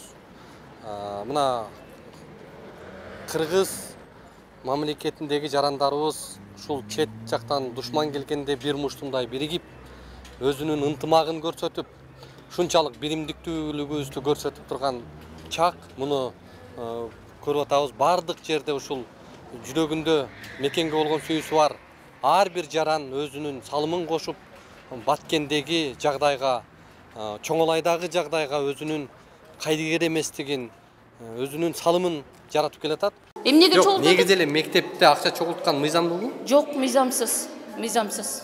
Акча деди 3000. 3000ге. Ким сурады? Манзура деген эже. Анан сурады 3000ге 100 сом жетпей 2900 акча бердим. Эми жүрүңүз, азыр биз ошол мугалимге барабыз. Эмне үчүн акча алгандыгын чоо жайын сурайбыз жана ошол акча мыйзамсыз экендигин айтып, акчаңызды кайтарып алабыз азыр. Канча сом берди? 2900 бергем, 100 сом кем бергем да. Жакшы болду, как раз жолдошум тууган күнү болчу. Подаркага жарап калат. Балдар пол жуубайт. Балдар пол жуубайт эч кандай. Баланын мектептеги баланын максаты бул билим алуу да, ошону туура түшүнүп, мына биз ошонун үстүнө иштеп атабыз. Мына бул кыз не кылып жүрөт анда? Бул классында жүрөт го дейм сөтө. Не кылып атасың аны? Кайякта не кылып атасың? Кайякка тазалап атасың? Подоконник. Кайсыны тазаладың? Каякта тазаладың? Подоконникти экинчи этажды. Экинчи этажды сен канчада окуйсуң? 7-де. 7-де? А ким тазала деди сени? техничка же. Техничка же? Gelseniz direktör, geliniz şimdi. Gel, alып kel. Alып kel. Мына өзүңүз азыр айтып, оозуңузду жыя элек мезгилде, монтип сиздин кызыңыз техничка болуп жүрөт буякта. Не деген көрүнүш мына? Сиздин ошол жогорудагы сөзүңүзгө эми ишенсек болобу? Мону карасаңыз мына. Жарылып кетиптир. Бул канча жыл болду? Быйыл киришти. Быйыл кирген мектеп. Мына көрүңүздөр, урматтуу көрөрмандар, мына быйыл бүткөн мектеп. Бу кайран гана акча, кайран гана өкмөттүн акчасы. Ушуну көзөмөлдөп отурган биздин чоңдор, бул мамлекеттин акчасы да, элдин мүлкү да булчу. Ким күнөөлүү бул? Мен өзүм негизи мындай суроолорго мен жооп бере албайм. Ким жооп, бул кишиге кайсы ким? Руководство жооп берет. Кандай? Руководство жооп берет. Сиздер эмнени карайсыздар? Жок, болсо келгенден кийин мындай да. Дайым эле сен ушинтип жооп бере албайм, тигүү деп эле кетип каласың. Анда бияка жооп бере турган кишинин эмеси. Биз канчадан бери, бир айдан бери артыңардан кууп жүрөбүз, дыркыратчы. Ушундай да болот. Мына бүгүн официально келди. Силерге претензия жиберип туурабы? Эми ушундай да болот. Силер кежи групп деп коет. Силер ылдый түшүп барат. Кежи групп эмес, ойдо эмес, ылдый түшүп. Жок, сиз эми курулуш мыйзамдарын билесизби? Курулуш мыйзамдарын билебиз ошо. Билсеңиз анда эксплуатация эмне? Кичинекей трешине мен чуңчугулат. Мен аны айткан жокмун. Мен эксплуатациядан өтпөгөн объектке кантип балдар кирип атат? Окуп атабы калган балдар? Жок. Эксплуатациядан өтүш керек негизи объект. Эксплуатацияга берилген да туурабы? Жок, кабыл алыныш керекпи? Качан кабыл алышты? Кабыл алынбаптыр го. Жок, биз эми ошону толук кабыл элекпиз да ошону. Кайсы бир ата-энелердин чөнтөгүндөн акча ташып же бирден бала окутуп мындай ал үчүн кыйын эмес болуп атса акча берип аткан. Бүгүн алар жөнүндө эмес. Бүгүн биз ушул үйүндө 3-4 баласы бар, өзү батирде жашаган, орто турмуштагы үй бүлөлөрдүн көйгөйү, ошолордун көксөгөн бир максатын чагылдырдык. Номер 3 Кермет аймактык кеңешке барсак, как будто чоң атасы энчилеп бергенсип, неграмотный да. Анан эми ошо неграмотныйларга кор болуп отура берелиби? Не кылышыбыз керек? 47 колонка каралган проект боюнча 6 колонкадан суу чыгат. Бул мэриянын түздөн түз аймагына караган жер болсо, биз кайсы доодо жашап атат булар? Элементардуу электр мамычасы жок ал жерде. Жыгачтар илип отурушат ошол жерде. Сиздерде мындай совесть дейбизби же кандай бир эмне деп айтсак болот? Ошо өзүңүз кандай дейсиз негизи? Туура, эң туура. Анан лично мени чакырып алып ошо вице-мэр Азимов, анан Сонунбек деген бар ошол жерде мени чакырып алып, анан мынте берсең, конечно, иштен кетесиң, макул деген адамдар иштейт деди. Ошол үчүн бул жерде бүт менин мага айткан кароолорум баары бул жерде калды. Буну Сактановдун сүйлөгөн баардыгы жалган, буну сүйлөгөндөр. Бул мындай болуп атат.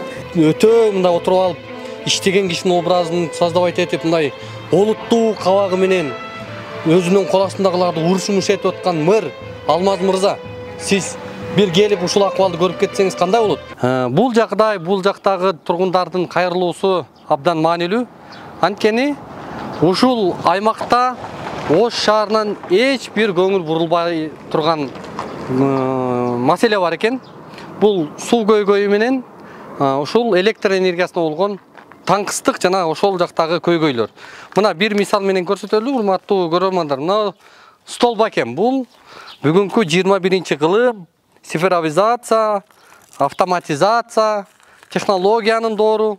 21-кылым биз телевизордон айтып атабыз, санарипке түшүбүз керек. Биз 21-кылым бул технологиянын кылымы деп турабыз дагы. Анан монтип, мына зым, бул жөн эле зым менен байлап коюптур мончу. Тетигин тагып коюптур буяка токту. Анан астын мындай кылып таштар менен жөлөп коюптур. Бул эми Ош шаарына караштуу, Ош шаарынын аймагындагы жаңы конуш. Акыбал мына ушундай. Эми алдыда сиздерге бул жакта ушул электр энергиясына болгон көйгөй, ошондой эле суудагы жаралып жаткан жагдай, буга бөлүнгөн тендердеги акчалар каяка кеткен, эмне болгон? Мындайча айтканда, эч бир чындыкка жетпей келаткан элдин үнүн сиздерге алдыда ачып беребиз. Биз менен болуңуздар. Бирок булардын чечими дагы кандай болот? Мен коркунучта жашайм да. Мен коркунучта, мен күнүм, түнүм уктабайм да. Ушул эгер соттор дагы бир чыгарылсын деген чечим чыгарылса, мен кандай кылам? Мен ушул 4 балам менен көчөдө каламбы? Ушундай мени эметип кетип атышат буларчы. Уруп согуп Келип уруп кеткениnden айтып. Мен күчтөп чыгарам сени деп мени ушул жерде уруп согуп. Видеосу дагы бар, көрбөгөн кордукту көрдүм.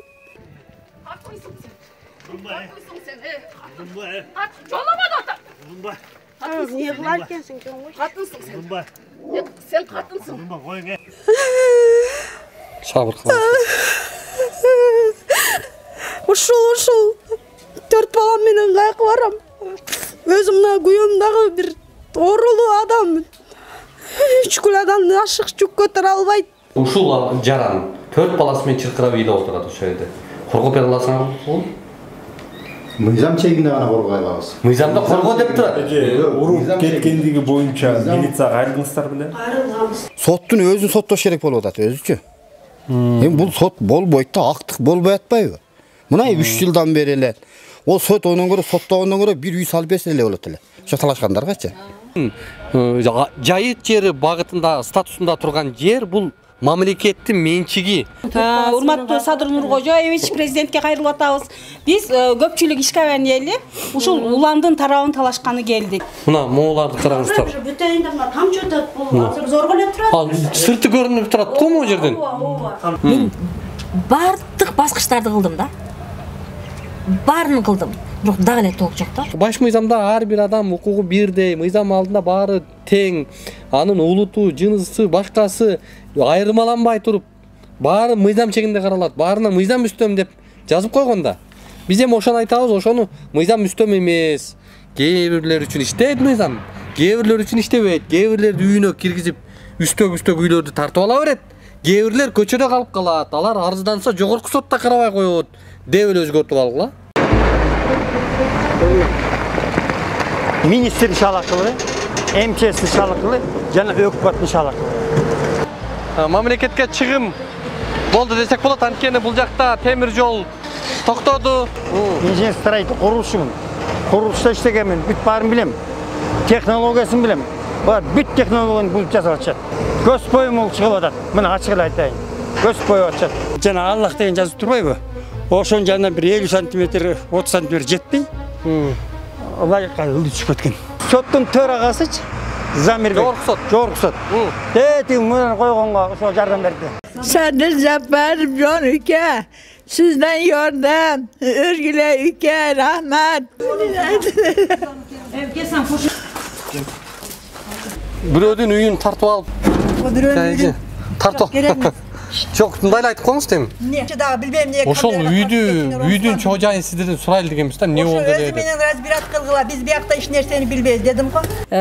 Уккан экен, угуп анан ушундай өзүн асын өлүп алды деген токтумда мен үчүн аябай жаман болдум да. Бул эмне деген ошондукта эми кичинекей $4000 үчүн өзүнүн адам жанын кыйып атат да. Бир баякы ушундай бир соттун жанакы адилеттикти орното албагандын айынан да. Сот системасы бизде качан өнүгөт? Дагы канча адам көз жашы менен ушундай курайт?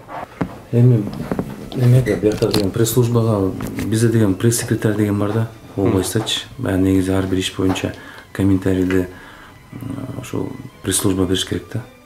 Эме боюнчачы, ар бир иш боюнча комментарий. Эме да? Сиз эми сотсуз да, сиз адилеттүүлүктү орнотуусун иш алып барасыз азыр да? Сөзүңүз кулай. Эмне үчүн сиздер мыйзамда көрсөтүлбөгөн нерсени бизге таңуулайсыздар?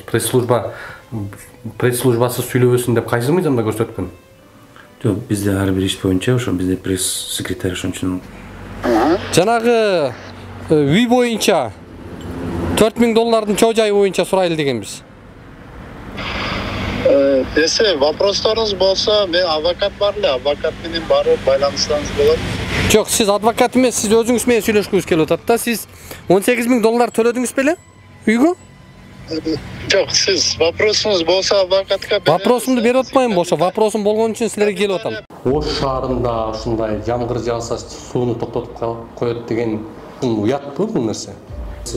Ушундай шаарга бул азыркы ушул чиновниктер чече албай калсаңар анда ошону чечүүнүн үстүнөн иштеп атабыз. Эми архитектурадан кантип уруксат алдыңыздар сиздер? Мэриядан кантип уруксат алдыңыздар? Бүт ушундай чайканалар курулуп атат. Манас ата ресторан, кафесинде жыттанып кеткен го буягыңыздар я. Эми алып силер келип калдыңыздар да. Ага мүмкүн эмес. Уруксат алып келиңиз. Уруксат алып келиңиз, мен сизди өзүм жетелеп жүрөм, ка. Ал киши өзү биринчи вице-мэр болуп жүргөн ушул мэрияда иштеп атат. Уларга мыйзам барбы деген суроону коюп атышат. Мыйзам баарыбызга бирдей. Парковкаңыздар каякта? Жок, парковкамыз. Стоянщик бар да, регулировка. Жок, ал стоянщик көтөрүп чыгабы? Жок, ключун алып алат, номерин жазып коет. Жок, машинага бу жерге турсага могу кантип курулат?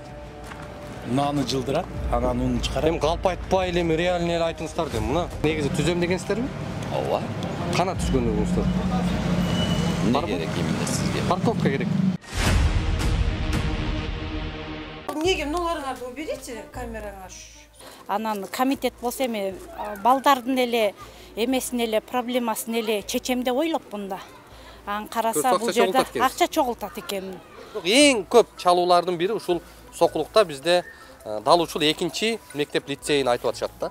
Болжолдуу түрдө канча сиз комитет болсоңуз канча чогултуп бердиңиз? Общий 3 жолу төлөдүм. 12.000 канчадан, 15.000 канчадан, 8.000 канчадан утур эле чогулган утуру төлөп турам. Сиз акчаны буяктан канча сом алдыңыз? Анын баардыгы мен директорго тапшырам да. Канчасы? Вот бирде мына биринчи класстар, вот смотри. 121.580 сом. 3 эле класстан. 3 класстан чогулду. Биринчи, экинчи класс, экинчи Б класска чейин. 2 айда 100.000ден чогулат экен. 2 эле класстан. Калган класстарды айтпай эле коелу. Бул жактагы миллионер турбайбы анда охраналар, э? Каяктан охрана? Канча сомдон айда? 2 кишиге через эме агентство охраны 60.000 берилет. 60.000ден кетеби? 60.000 айына охранага төлөнөт. 30.000ден байлыктары.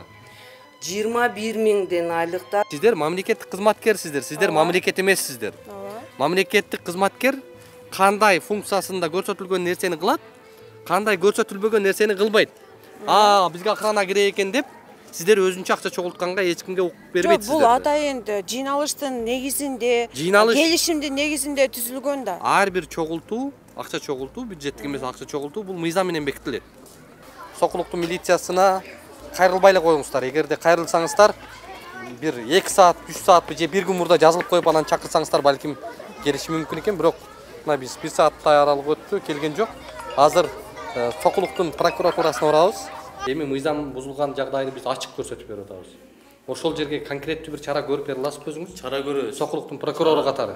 Прокурор катары мына далилденсе, чара обязательно көрөт. Биз иштеп аткан прокурорлорду мындай ачык айтабыз. Иштеп атса, азамат иштеп атат, элдин үнүн угуп атат деп. Иштебесе бетин айтабыз. Мына прокурор иштебейт экен деп. Сунушту биз и так обязаны. Мына кылмыш составы болсо, иш козгойбуз. Андан тышкары 19 статья бар УКПК. Анын негизинде сунуш беребиз да. Четтетүү жөнүндө. Атенелер азыр жүрөктөрү дикилдеп булар. Эми балдарыбызды кодулайт, эми балдарыбызды куугунтайт. Андай болбойт. Мен чөнтөгүмдө акчам ашып атат, мен берерге жер таппай атам. Мен ушундай беришим керек. Мен ушу жардам беришим керек деген атенелер үчүн биз бул көрсөтүүнү даярдаган жокпуз. Дагы бир жолу баса белгилейбиз. Биз орто турмуштагы көп балалуу үй бүлөлөр дегеле ушул мектепке деп акча берүүгө акыбалы чамасы жетпеген атенелердин арманы көйгөйү тууралуу чагылдырып атабыз. Тряпкага апар дагы акча чогултушат. Мектепте мурунку директор Иманалиев Жайыл Токтогулович жана биз ата-энелердин жардамы менен кыргыз класстар ачылды. Алар спальняда окушат. Бул теңсиздик. Неге өзүбүздүн кыргызстанда жүрүп өзүбүздүн укугубузду коргой албайбыз? Кайра булар дики экен, анан тиги бу экен деп туруп чыгарып ишти да биздин балдардычы. Сиз ким? Я директор данной школы. Аты жөнүңүз кандай? Меня зовут Замира Насыровна Искендерова. 600 сомдон канча жылдан бери чогултуп жүргөнүбүзгө карабай, туалеттердин шарты аябай начар. Бул каток болуп калыптыр го. Мустея ойносо болот экен бу жерде. Министрдин баш болуп сайрайт, акча бербегиле дейт. А попробуй бербей көр. Просто давит на психику. Дети уже не хотят ходить на ее уроки, просто. Бул кыргыз класстын окуучуларынын тилин директор түшүнөбү? Билбейм. Жоқ, сіз директорсыз да, бұл оқушы қырғыз класс болып отыр. Қырғызша сөйлесе сіз қантип түшүнөсүз? Вы прям настаиваете на этом. Қырғыз тилине болгон, қырғыз мектептерге болгон мамилени мен үлгүсүн так эле ушул Московский райондогу мектептен көрсөңүздөр болот экен. Эми могу кебете силер айтып турат кандай мектеп экенинчи.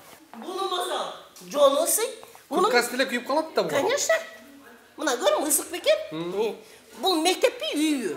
Айыл өкмөтү, акимдин орун басары, билим берүү орунунун башчысы, ошондой эле прокуратуранын прокурордун орун басары катышууда. Урматтуу аким, мына балдарга деп мына райондук билим берүү борбору. Канча грамм бул? 200 болбойт. Акыркы жолу качан келдиңиз? 80 грамм келалый. Дайте мне время, я всего 10 дней. Все, что вы сейчас предъявили, это не я. Мына крышанын үстүнөн ошо 24 саат даңка-дунка болот. Тынчтык жок. Анан уже суу 9-чы этажга чейин түштү. Мына крышадан суу агып, уже азыр домдун ичин көрсөңүз илайым тоба болуп калган.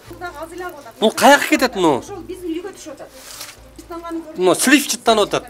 Ресторандан түшүп аткан суулар дал ушул жерден агып түшөт. Онда чакан. Аккан жерде мына челектерди коебуз. Дагы кичине красивый кылып коюптур. Вообще бул жерде толуп эле.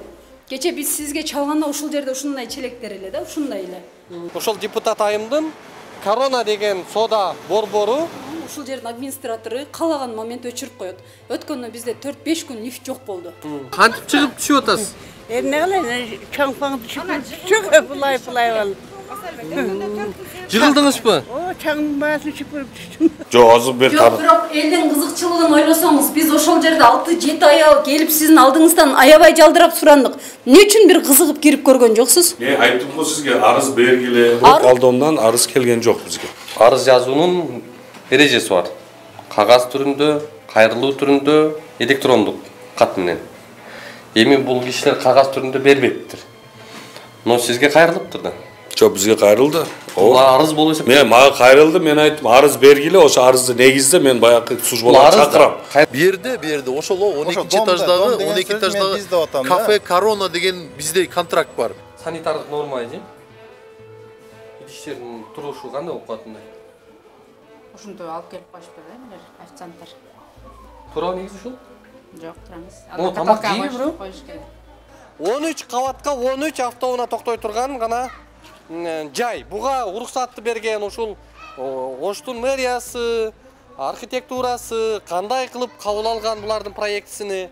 Ошол эле учурда бул жакты карасаңыздар, авто токтоочу жайга жакын кылып, но жерден чучуктай кылып кичинекей жерди монтип балдар ойноочу аянтча кылып коюптур. Бирок бул жерге балдар деле келбейт экен. Жанагындай электр энергияларын кылып, жана даңгадукту жанагындай санитардык сестерге жөнөтөбүз. Бүт бардык нормалары элге жага тургандай кылып кылабыз. Биринчиден бул жердин иш кагаздары жок. КФГ деп уруксат алган эмес бизденчи. Ошо айып бул салынат. Устранение жоюуга иш аракеттер жүргүзүлөт да. Бизге тиешелүү көйгөйлөрдү. Жетиштүүлүк фактыларды көрдүңүзбү? Көрдүм. Эмне кыласыздар? Чара көрөбүз эртең келип. Жабыш керек. Эрежеге ылайык алып келиш керек, мыйзам баарына бирдей иштеш керек. Депутатка деле иштейт. Эми андай деген жок да. Жогорку кеңешке барып, мен мыйзамды көзөмөлдөйм, мен мыйзам жазам, мен мыйзам чегинде адамдарды жашоону үйрөтөм деп отургандагы логика каякта болуп калат ошондо? Биз түшүнбөй атабыз. Урматтуу Ынтымак фракциясынын депутаттары, төрагасы, силерге да суроо да, силердин депутаттарыңар анда партияңарга киргенде ушул жөн эле барды беле, кандай мыйзамды көзөмөлдөйм, мыйзамды жазам деп аткан депутатыңар могу жакта эч кандай мыйзамдын нормаларын сактабаса, силерге ошондой кишилер депутат болуп бардыбы анда? Эми дагы губернатор катары бир кызыгып койсуңуз эми. Жок, сиз өзүңүз бир кызыгып койбойсузбу адамдардын жашоосуна? Иә. Кызыгабыз. Замдар бар. Жок, эми ушул жакшыбы мындай?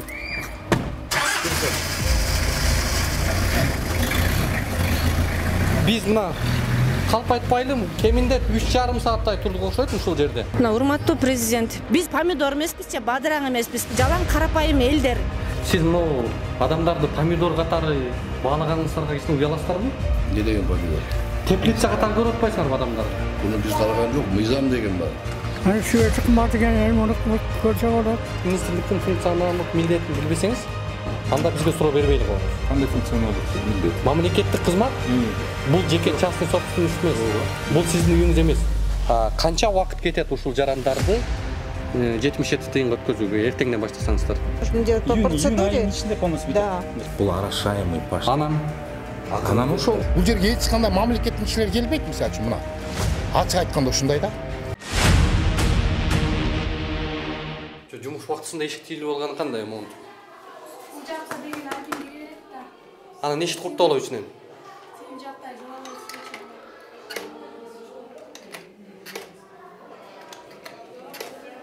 Ай, чолпон эже, саламатсызбы? Ачып коесузбу эшикти?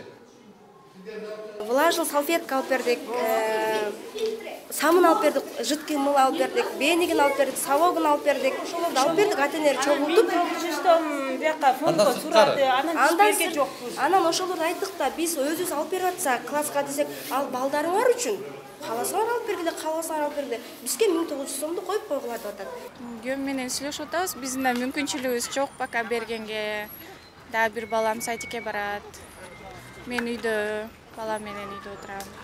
Ата-энелерден сиз кандай акча чогултуп атпсыңарбы 1900 сомдон? Жок, ата-энелерден андай чогултуу деген вообще система бизде жок. Ата-энелер комитетинин башчысы, келиңиз бул жерге. Келсиз. Бергениңиз кундузга канча 500 болот ал?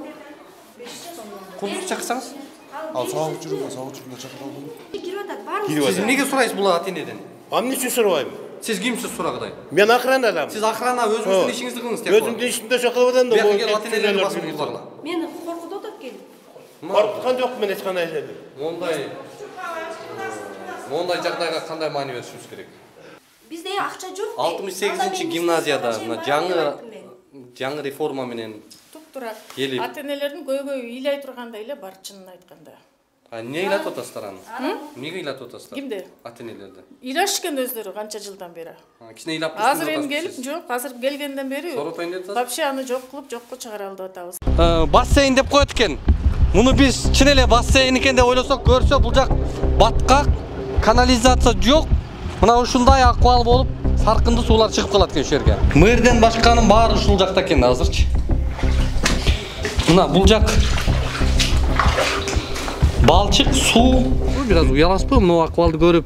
Шунча жылдан бери вице-мэр болуп атат. Эмнеге уялайт экен? Уялам, Кудайдын суусу да. Ошо подвалдан кара түшүп кетти. Кудай күнөөлүү болуп атат ошондо? Сиз же угуңуз, же суроо бериңиз да. Суроо бердиңиз, жоогун албайсыз. Кудайга шылтап, Кудайга шылтап иштегиле да мындай. Элден суранайын. Суу каптап кете турган болсо, тордуруп жоготкула деген кайсы мыйзамда көрсөтүлгөн? Мына жигит иш алып барат. Кайсы мыйзамда көрсөтүлгөн ушул? Мыйзамда неме өзүнүн менчигинин өзүн Ушул жерде 84-жылдан бери иштеп.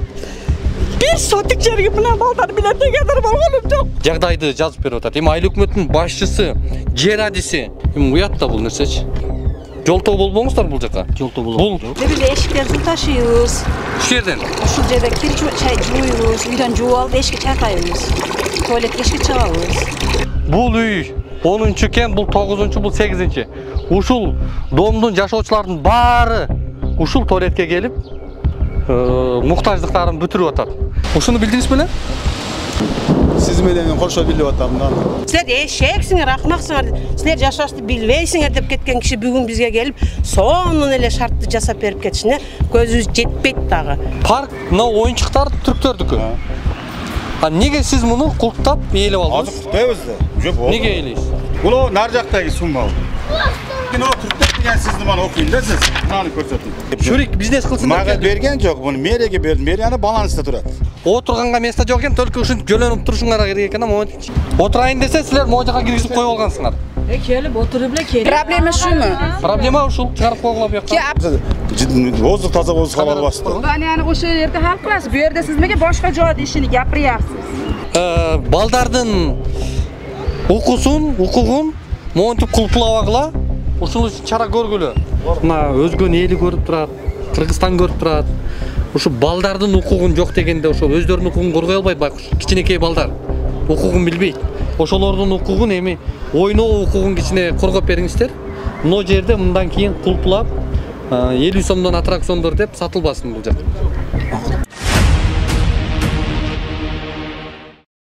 Бул жер эртең чын эле адамдар, жарандар айтып аткандай толуп кала турган болсо, курсагынан илинип, курсак жарылатмы ого айыл өкмөтүнүн? Айыл өкмөткө айтып түшүндүрө албай атабыз да бизчи. Sen milletin kıl sen. Maksadın ne kıl be tamam. Kılgan yoksun sen. Uspаңыздар. Көп дәзірге жоғалт сен. Жоғалшы. Неге жоғалат мен? Еміне де отасың. Эми сиздер мамлекеттик муниципалдык мекемесиздер. Мекемеде ар бир түшкөн чыккан акча бухгалтерия менен кетиш керек. Кириш чыгыш деген бар да бухгалтерияда. А сиз кириш чыгышты чөнтөккө кылып алган турбайсызбы анда? Кириш чыгыш чөнтөктө маселе, кириш чыгыш как положено жүрөт да. Квитанция бересиздерби? Жөн эле неметпет. Кирген кишиге? Квитанция жакында бериле баштайт. Жакында азырчы, буга чейин берилген эмес буга чейин. Бул проекттин максаты бул жерден канализация деп акча бөлдүрүпсүңөр. Керек экен дагы полияга жөн эле слив жок эле. Жөн эле полияга коюп жиберет экен да. Ушул суу жерге сиңет. Менин 5 балам ушул сууну кайра ичет. Аким катары сиз сөз бересизби? Бул элге түтүн түтөбөштүгүнө ошол канализациясы жолго түшүшүнө кепилдик бере аласызбы? Эми мындай, Улукбек, кепилдикти менимче мындай как жетекчи катары, мен район жетекчи катары жоопкерчилик менен алам да. Кожоюну не болот да? 2 метр мына. 2 метр аралыкта бул үй турат. Военный Антоновка айыл өкмөтү деп атат. Новопавловка айыл өкмөтү ушул нерсени кылып, ушул нерсени жасашкан. Ушул үчүн 9 миллион акча кеткен. Чүйдүн губернатору мына ушундай жагдайга кандай алыңарды көрсөтө аласыңар? Эркиңерди, күчүңөрдү канчалык көрсөтө аласыңар? Сиз мага мыйзам менен сүйлөп бериңиз. Өзүңүздүн оюңуздун кереги жок. Аны жумуштан кийин үйүңүзгө барып айтсаңыз болот. Мага мыйзамда кандай көрсөтүлгөн? Ошол кимге таандык, ким кылыш керек ал жерде? Эмнесини? Тазалашыны. Не жөнүндө сүйлөшүп атабыз азыр? Сиз тазалашыны сурап атасыз, мен тазалашыны сизге айтып берип атам. Эркек деген менен сөзө туруш керек. Эркек не кыласыңар? Силер мыйзам Жок, сен эркексиңби? Прокурор катары бул жакты текшердиңизби? Кандай болду, эмне болду? Бек мырза, чында мен көргөм. YouTube'дан көрдүм силердичи. YouTube'дан көрүп алып, неправильный нерсе кылганыңарды айттым. Мэр, өткөндө мэр дагы келди бул тууралуу. Сол жагында мэр, оң жагында аким отурат экен. Бир эле туалет салып койгулачы дери керек да. Бир эле туалет Өзгөн шаарына борборго бир туалет салып койгулачы. Колуңардан келеби бир эле туалет дегенбиз. Мына бүгүнкү күнгө чейин бир ай убакыт өттү. 576 саат өттү. 24 иш күнү болду. Ошол убакыт өзгөн бийлигине жетпептир. Тетиги столдорду алып келип, коюп койгула буяка. Азыр сени көзүңө алып кел. Алып келиңиз азыр. Бар столдорду алып кел, Шашыгыла буяка.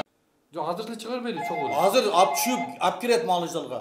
Мен түшөм деп атам. Могу жерде эле бул? Мына жерде болсо, азыр балдар алып чыгат, малызалга алып кирет, түшөмүн мен. Тынчылык бул байке, эч кимден ушкан эмес белеңиз? Жок, азыр просто нервсиз го мындай, нерв өзүнчө да.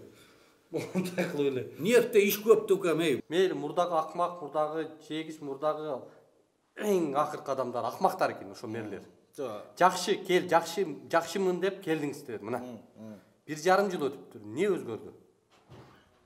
Ага эч өзгөргөн жок. Анткени анда мурдагынан сиздин эмне айырмаңыз бар анда? Улукбек. Мен сизге айтып берейин. Дагы бир жолу айтайын. Мурункулар баягы мэрлер күнөлүү экен, түшүндүк. Көрүнүп турат бул жакта. Көрүнүп турат. Жетекчи катары мына сиздерди президентке отчет берип атасыздар да азыр сиздер. Акылбек Жапаровго отчет берип атасыздар. Ой, биз базар коргондо мында кыйратып атабыз деп атасыздар. А бирок жер боюнча биз айткан жокпуз, кыйратып атабыз. Анда жер боюнча кыйратпай атабыз. Урматтуу президент, урматтуу Акылбек Жапаров мырза, жер боюнча базар коргондо акимдер кыйратпай атыптыр. Таза сууда иштегендер, архитектура иштегендер бүт өзүлөрү болгон. Мен лично кирип өзүм талашканымда карапайым элдин тарабын. Мени ошо мэриянын кызматкерлери сабап кууп чыккан ошол жерденчи. Быйыл дагы сабады ошо. Мэрияда жалаң эле спортсмендерди, мэрибиздин өзү дагы спортсмен окшойт, кулактары мындай башкача болуп атат. Эмне сабап атасыздар андай адамдарды? Жок, мен бул факт боюнча сотко кайрылган экенсиз, а? 5 жылда бери менчилде. 5 жылдан бери. Шуну карады бар бекен мунунда. Токтом бар бекен окугулачы. Мына базар коргон прокурору, мына Санжар деген.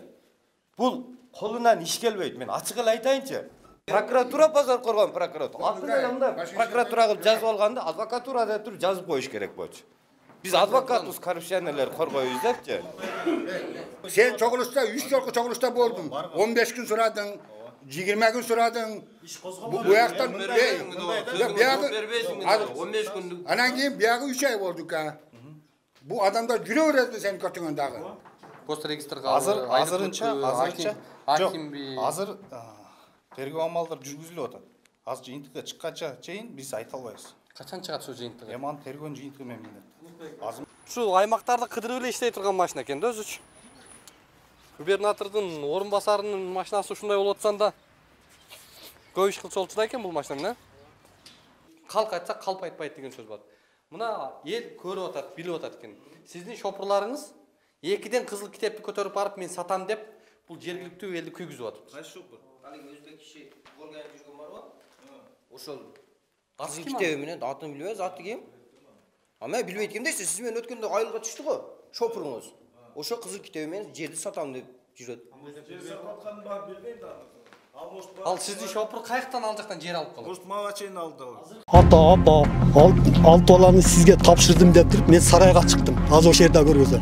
Өзүм салган сарайыма чыгып, жылтыракчы мен муну секирдим. Дагы бир участок алып алды деген доводторду айтып атышат да. Кандай комментарий бересиз ошого? Булар жалган. 4 участок эмес, биз сатып алганбыз. Пенсияга чыктым, неге чыгарбайт аны кетирбейт? Эмнеден ашып кетти го тоюп, 1,5 жылдан бери какшатып укпай атыпсыздар, анан эмне кылат? Жок, ким укпайды? Прокуратура. Ош областында өтө көп экен ушундай немелерчи, коррупцияларчы. Тааныш тамыры болду. Түнкү саат 11ге чейин уруп, 9:30да мойнума алдырып, сен үйдү өрттөдүң. Сен төлөйсүң деп, болуптур деп, мен өзүмөн кетип, өлүп аткан жерден Бул киши айтып койсо, сиздер ал башка иш боюнча алып келип сабап атасыздар. Мына ушул жок, аны сабап деп азыр эми аны токтобайлыбы биринчи? Бере албайм, маалыматтычы, жер айтып берет. Турак жайга бербейсиздер. Турак жайга мен катчымын, мен бере албайм. Бир саркабыз эчки бага делек, ошо эчкими көтөрүп алып, ээрчитип алып, жетелеп алып баргам. Айнана мунаны алып союп же, мага эптеп чек берип кой. 2 гектар спорт аянтчасы деген аймакка кирип, бүгүнкү күндө менчиктештирилип кетиптир да. Нормально, тартпай койдуңуз, башка. Сиңер менен Сапашканы ким кылат? Кандай нелер жасалат бияктан? Не акча? Көп, абдан көп болгон да. Мисалы. Эми мен азыр ачык айтпайм. Көпчүлүк үчүн ачыксыз. Ооба. Ачык айтып бериңизчи кана. Ачык айтканда, мен уже мусорный мафия менен күрөштүм да. Өлтүрүп коюздады. Азыр чын айтам, мен корком. Мына тери да мына. Терүү тери эмеспи? Мен оны билбейм эмне экенин бул. Бул эмне муну? Терүү тери эмеспи? Кайсы? Муну. Ким билсин муну? Тери болуп турбайбы? Кантип билбей калдыңар байке? Муну тери да мына. Мына тери. Булар каяктан келет айтайынбы? Каяктан келет? Булар тери заводдон келет. Химиялык элементтер менен эң коркунучтуу нерсе бул тери адам ден соолугуна. Химиялык элементтер абдан көп кошулат бул тери заводдо. Жо муну эме да алгыла, экспертизага бергиле. Точно айтсын да, бул эмне? Ой, келесори киши деле көрүп турат бул тери экенин. Кандай көрүп турат? Эми эч ким билбейт болду. Мактап кантип айтасың эмне деп? Алгыла образецтерин экспертизага бергиле, аныктап берсин тери экен. Кандай хим заттары бар экенин аныктап берсин. Могу жакта медициналык отходдор бар экен. Мына маскалар, бахилалар турат, мына. Перчаткилер турат, тетиги кандарды караңыздар. Кайсы кан? Тетигиде турбайбы? Кандар келеби? Кандар келбейт. Медициналык. Эми бирөөнүн прокладкасын карап эми кандай бересиңби? Жок, эми прокладка менен. Я. Уялсаң болот? Медициналык отходдор мына. Ошону эле жолун айтып берип койсо. Келиш керекпи бул жака? Медицинский отход келбеш керек. Кандай түрлөрү бар? Мына келип атат. Спид болуп калсачы муну. Иә. Спид болуп калса. Андай ошол таштап аткан киши жоопкерчиликти алыш керек. Эмнеге ал болсо өзүнчө тиги медицинский жайга бербей, бияка общий таштандыга таштап атат. Ушул жакта айтып атасыз, зам катары айттыңыз. Эч кандай медотход келбейт деп атасыз. Мына биз көрсөтүп, далилдеп берип атабыз. Эми шаардыктардын ден соолугуна чоң коркунуч жаралып атат. Ала кол. Мына медотход. Мына описаниялар бардыгы берилген. Каттан кат түбүзгө чейин турган болот атпайбы ошо? Кооптуу, коркунучтуу заттар чыгат. Кайра эле айыппул салынат, кайра эле баягыдай каттар жазылат. Баягыдай эле. Мэрия өзү тендер ойнотуп алып чыгып кеткенге мына шарт түзүп берип атат да. Мен сурооңузга түшүнгөн жокмун.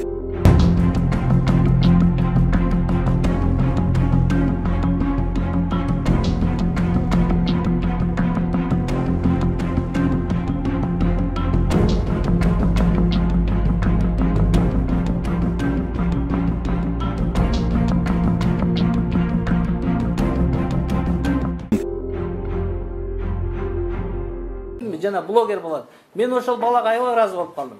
Жана парковка жөнүндө да сөз айтты да, бир топ нерселерди айтты. Ошол парковка маселесин да биз тартипке салабыз жакында. Азыр ошону чогулуп, ар кимден ар кандай предложение түзүп атышат, сунуштап атат. Биз ошону оптималий вариантын таап, ошол коммерческий организацияларга зыян болбогондой болуп, биздин бюджетке акча түшө тургандай болуп, элдерге удобный болгон маселени карап атабыз. Мен соцсеттерден көрдүм. Ошол бала ошол бир маселени көтөрдү. Жана биологический отходдорду свалкадан көрдүк, бул деген болбойт. Ал бала туура айтып атат негизи. Ошол бала менен биздин мэриянын кызматкерлеринин сүйлөшкөнүн уктум. Бул эмнени билдирет? Биздин журналисттер, биздин ошол соцсеттерде иштеген блогерлерибиз, биздин иштеген управлениянын мэриянын структурасында, акимчиликтин структурасында иштеген балдарга караганда алар билимдүү болуп атат. Алар туура маселе көтөрүп атат. Эгер ошого туура жооп бере албай, ошо туура жыйынтык чыгарбай, туура чечпей жатса, эмне үчүн алардын сунушун биз четке кагышыбыз керек? Аларды угуш керек. Мен ошондой балдарды, ошондой активисттерди, журналисттерди мен колдоймун.